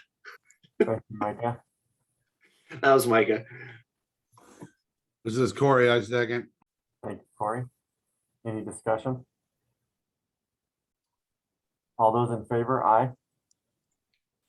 Aye. Aye. Any against? Okay, motion carries.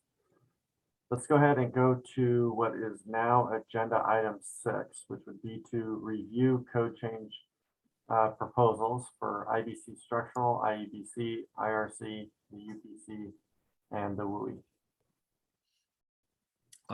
I will use the working document, the spreadsheet, because in this case I can make changes to it if we need to make changes. What is the task here? Here is the review and adoption process. Here is where we are. The council reviews the statewide code change proposals received 4. Here is the term that is used right here. So we don't need to evaluate each proposal. It's just if it meets the criteria for submittal. We had a new form which we asked for a little bit more information related to the cost benefit analysis and the small business economic impact. And we also ask for more specificity if this proposal is new in WAC, modifying the model code only, or this proposal is modifying existing amendment. We had some issues with the forms here and there because many folks are using the old forms, so we returned the proposals and they were resubmitted, which we really appreciate that. The cost benefit analysis, we will make this comment when we start with the technical advisory groups that the tax needs to pay a little bit more attention on the cost benefit analysis because if we don't have anything, then staff needs to do it, and if we have the time and knowledge, we will do it. But sometimes, because we don't develop the proposals, so it's like a catch-22. We will be trying to justify something that we didn't develop. So this is my initial explanation, and I'm on the IBC structural provisions again. Right here we had a few proposals that were submitted with Group 1. We missed that. These proposals, they were for chapters that are in Group 2. So these proposals that you see in green right here, they're already approved and they're accepted by the council. So what we did, we eliminated those from the CR 102, and we will add them to the CR 102 for group 2. Okay, so these proposals, there is nothing needs to be done with those. They're done deal. Okay, we have this proposal that was submitted with the old form and number 27, I think, right here. So these two, they're the same. Okay, this. So proposal 016 will be eliminated. We'll go with the 027. Everything else, again, meets the criteria, and staff recommendation is to accept this proposal.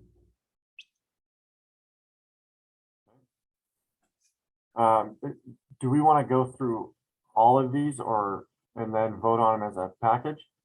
If you want to review each one of those, I can open the proposals, but again, the task today is not to go into the technical requirements. It's just to check if these proposals, they're submitted, legally submitted. In the review from staff, how are you feeling about this as a whole?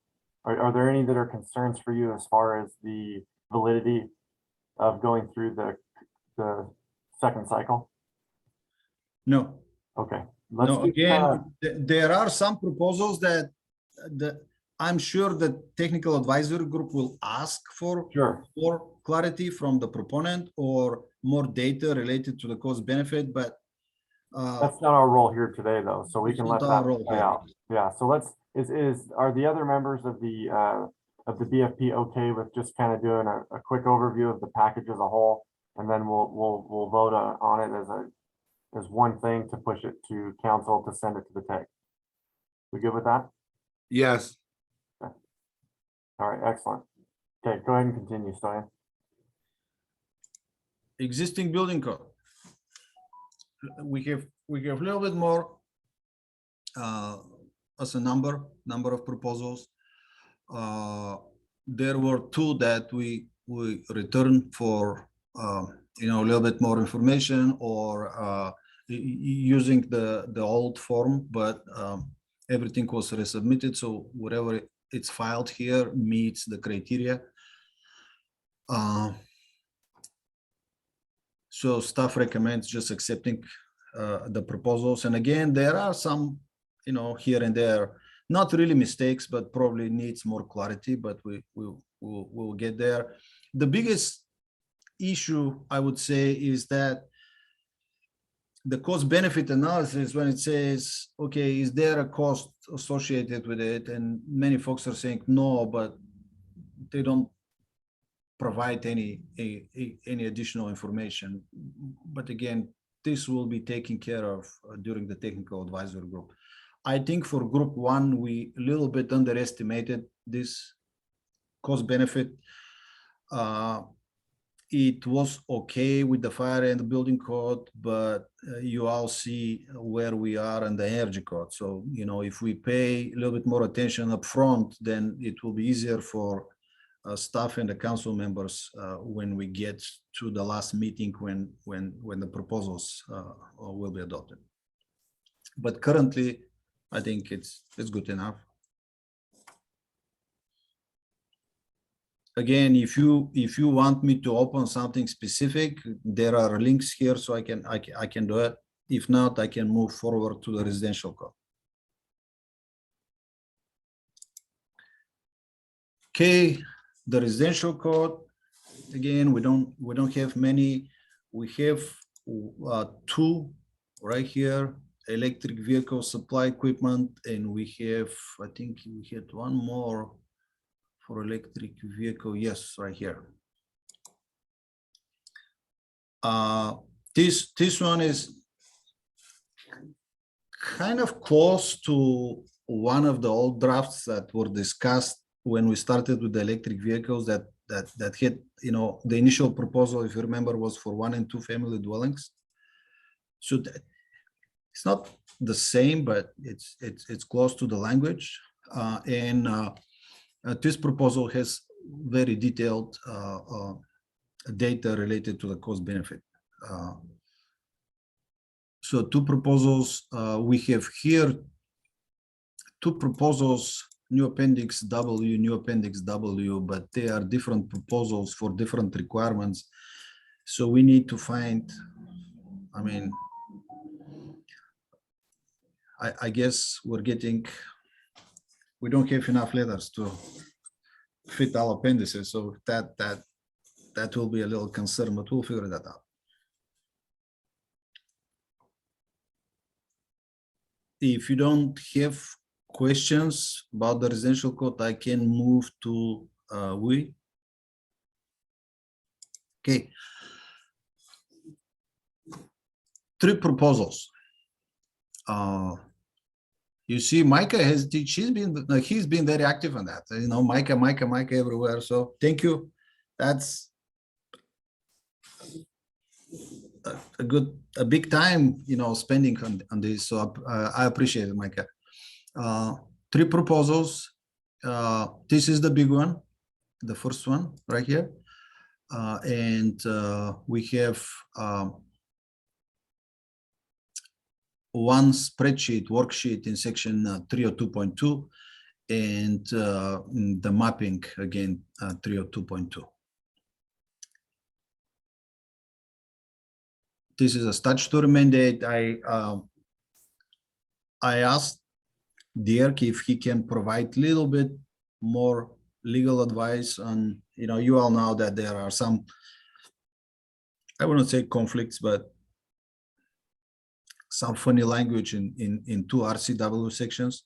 So he will take a look and he'll be ready to provide legal advice during the meeting on 22nd.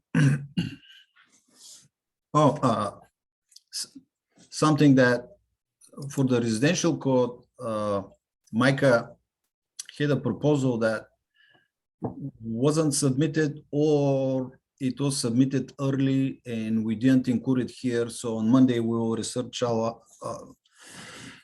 folders that we have, all emails, and see if we can find this proposal.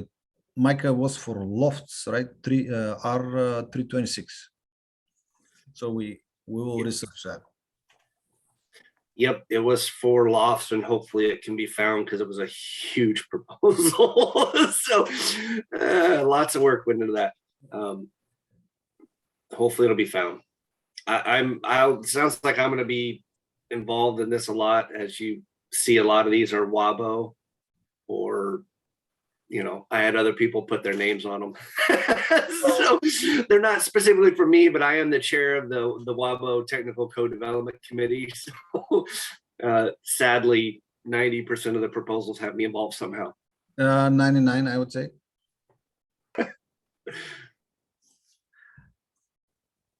Okay, uniform plumbing code. Here is what we have.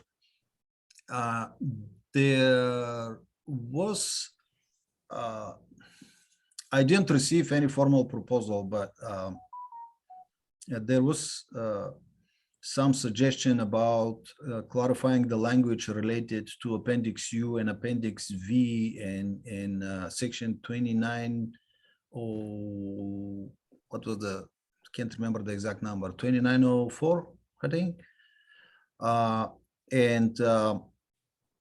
We can, the council staff can make some editorial corrections to the language in chapter 1, and the other one was in chapter 3, but I don't know why we didn't receive the proposal for Appendix U and Appendix V. So we will reevaluate that, but so again, staff will provide editorial corrections. We don't need a formal proposal for that, but again, I don't know why we didn't get the suggestions into a formal proposal. So this is all I have for the uniform plumbing code. I would say Krista and I are lucky this time because we don't have 200 proposals.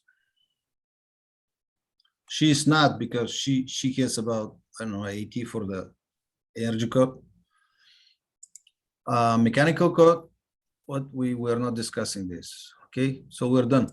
Plumbing, residential code, international existing building code, in IBC structural. Okay, excellent. So as far as committee action, oh, go ahead, Micah. Sorry, this really probably doesn't have anything to do with the committee, but I wanted to ask Stoyan if we have any information on the WUI code tag and if we're getting applications for that and where we're on that process. If that's okay. I mean, we don't have to if you don't have anything. I have 10 applications. And for give me 30 seconds. I will show you what we have. And the tag recommendations don't have to go through BFP first, do they? Can we take that straight to council? Which one? The tag seats. I was planning to go directly to council. If you want me, I can show you. Okay. And this is what I was trying to find, the seats. I can show you the seats. I was, again, I guess it would be a better option if I consulted this with you first, but so council appointments of committee. I'm sorry to put you on the spot. Like I said, if you don't have anything ready, you can just say we'll talk about it at the council meeting. I do. I just need to open it. Do you see this? Yes. Okay.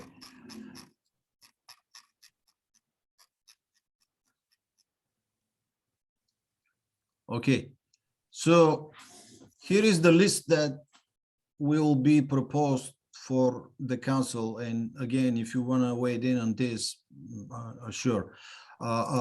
Tony is the chair, and we have two council members here, which I added two names, but it's not necessarily for the council members. Whoever wants to attend and be a member of this technical advisory group, the council needs to vote on this, council members.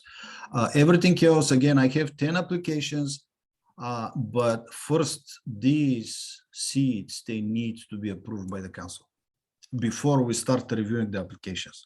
So when I got the applications, I didn't review them. I just saved them in a folder, and when we have these seats approved, then we will start going through the applications. Understood. Okay. All right. Sounds good.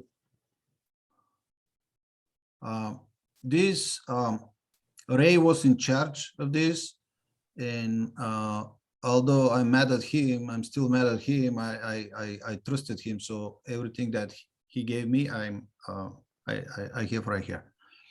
If you want to add or take away something, I'll follow the direction.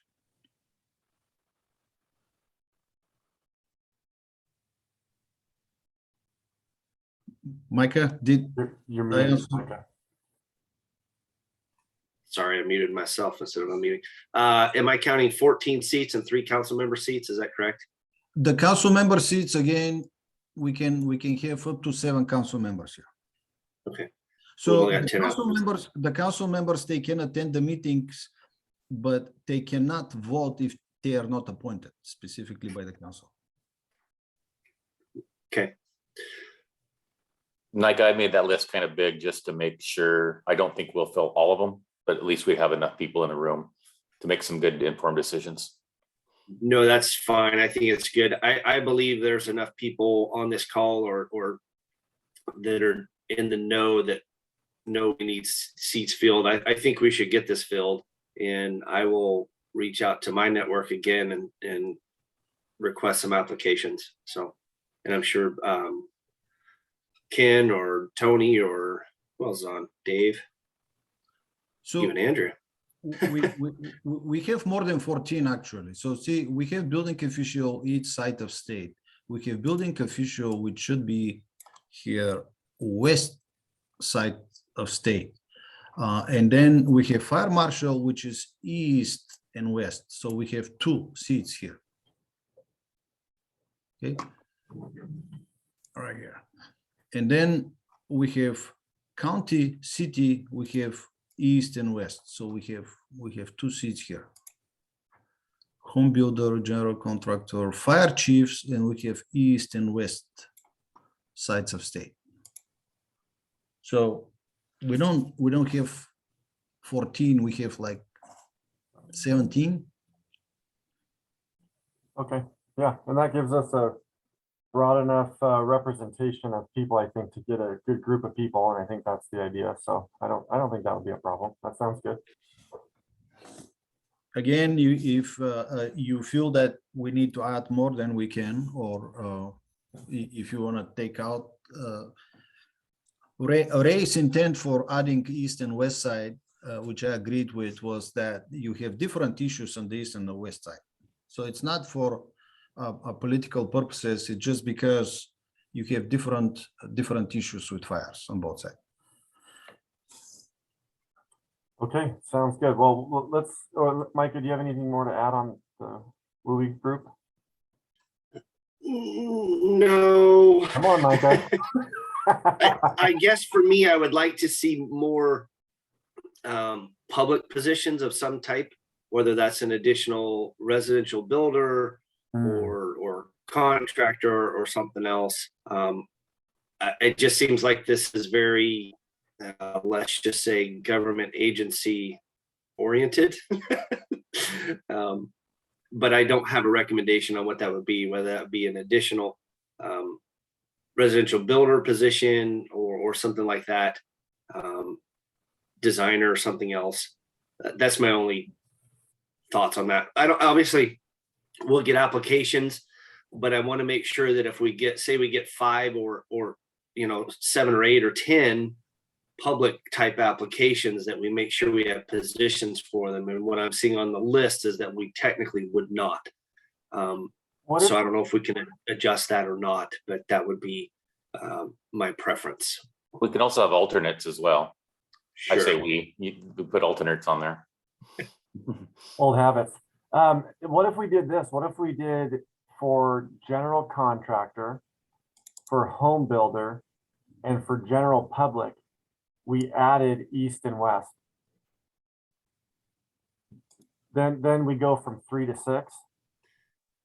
I think that's a good idea. I'm concerned if we could get east and west, or maybe we just add 2 positions for each of those. There you go. Do 2 positions. I like that. Yeah. If we could get east and west, great. If not, we just like to fill them. I guess that was my only preference, is just to see more public spaces available for folks. Sure. Okay, I guess I need to write it down. So we need general contractor, home builder, and general public, 2 seats with preference for east and west representation. Something like that. Then if we don't get the east and west, they still have 2. How about architect as well? They're private, not government. That works. Yeah, either way. Yeah. I would also say we could eliminate state agency. Yeah. It seems like we would probably have enough representation on that list to strike that one. I mean, like I said, I don't want the thing to be too big, but at the same time, I want to make sure we've got enough positions for the folks that need to be involved. Micah, I added Hopefully that one. I added that one in the thought of a DNR mapping person. That was why I had that on there. But you got a DNR at the top of the list already. Okay. There you go. so I'm scratching the state agency, right? Yep. Okay. I think it'll be fine. Well, Thank you. We have 1 week. If you think about something else, let me know. I'll add it for the council. Thank you. All right. Thanks, Micah. Thank you, Stoyan. Let's do this. Let's get back to our agenda item 6. And we need a motion to push the code change proposals for the the second cycle to the council at next Friday's meeting. So moved. Thank you, Corey. I will second that. Thank you, Micah. Any discussion? Okay, all those in favor, please say aye. Before I say aye, Aye. I was gonna ask Stoyan, do we need to add a caveat in there for any missing proposals that may show up?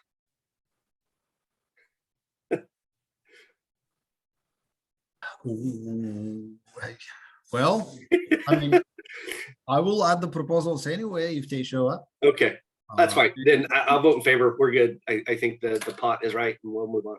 Thanks. When we get to the council meeting, if during this week we find something, I will add it. So I will highlight it just to let the council know that it wasn't reviewed by the BFP committee, and it's something that just was discovered. And Micah, if you can help us out at all with an idea of when it came in, and that might help us narrow down our search window.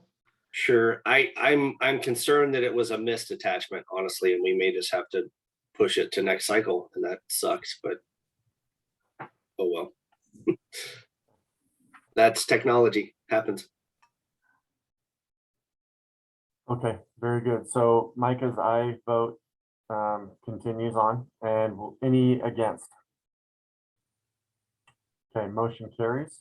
That brings us to agenda item number 7, other business. Does anyone have any other business? I had one question, and it may or may not be relevant to this. Ray has moved on. Is Krista the only code specialist? And he was going to be, or we're working together to schedule tag meetings, and I'm not sure how that applies now. Is there going to be more code specialists, or is Krista taking all of the responsibility for all the tags? Krista will continue with the energy code. I will try to cover the rest of the codes, and if I fail doing that, I'll ask Krista for help specifically for the plumbing code. And I've also got mechanical. So. And she got mechanical. Yes, sorry, Krista, I didn't want to. Yes, and But if you want to take that one too, I'd be no, happy I to. don't. No. There are some things that I don't want to touch. All right. Okay, well, thank you for clarification. Oh, currently we are hiring, but for 2 weeks we didn't get a single application. Just that's a tough time. So under other business, Stoyan, could you also mention or discuss the new council members? Yes, we have. Let me open this.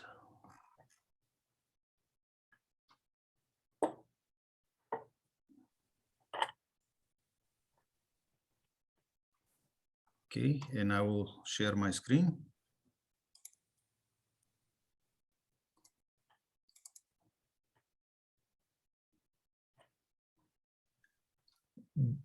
Do you see this moving up and down? Yes or no? Yes, Yeah. okay. So Todd was reappointed for a second term, and his term expires on January 25th.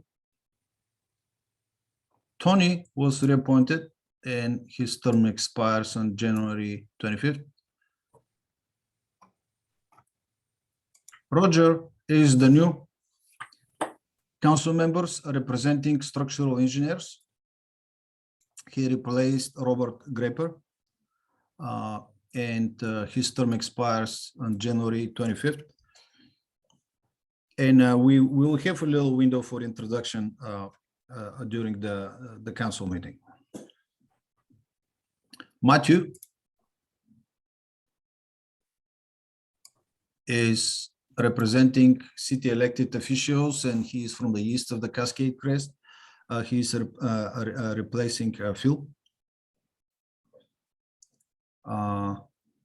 Kathy she was Andrew's replacement, and she is representing the general public. I haven't met with her yet, but I'm meeting with her next Tuesday. Where did Peter go? Oh, okay, Peter.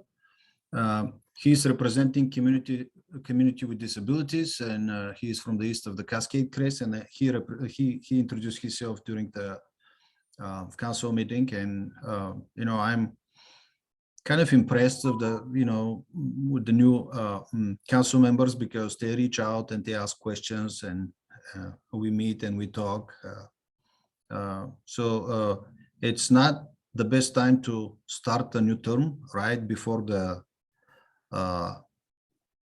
adoption meeting on 22nd, but I'll try to get them up to speed. Again, it's a heck of a lot of reading, but I'm glad to do it. Yes, and I don't want to overwhelm you all, but too many documents that they are related to the last meeting, so so please forgive my ignorant questions and my time-consuming questions sometimes. So I do have a lot to learn. well, I don't consider ignorant or stupid questions. There are ignorant or stupid answers only. So anything you need, I'm here to help. And of course, the council members that have the experience, feel free to call Mike at any time. I was gonna say it'd be nice to have somebody else talking besides me. So please ask plenty of questions. Yeah. The other thing is I'm really into I like having information on the website, and we've been trying really hard. We have a little bit here, and we have right here, but just keep in mind that we're trying hard, but we're not web designers. We are just amateurs on that, and there are some restrictions on the website that we can't pass. Like, I really wanted to have the agenda items, documents related to different agenda items spelled out, like this agenda item 1, this agenda item 2, but we can't do that. So we try to keep the documents in order, but they don't have numbers. I wish I could do better, but for now, this all we have. I'm not a computer geek. All I know is turn on, turn off, and I'm learning to work on this website, and Krista is helping me a lot. So we do the best we can. I don't like this term, but I started using it very often. So if you have ideas and recommendations, feel free. My ears are open. I want to provide better access for you, the council members, and the public. Sometimes we have limits, but everything that can be done, we'll do it. Anything else under other business? Okay, with that, we'll call this meeting adjourned. And if you know somebody who wants to work with the state, we're hiring. Okay. Don't poach any of my people, Stoyan. Just so you know. I can't have it. Make sure they're not friends, because they won't be later. I can't offer that much money. I wish I could. Okay. Thanks, everybody. So you're safe. Thank you. You guys have a good day.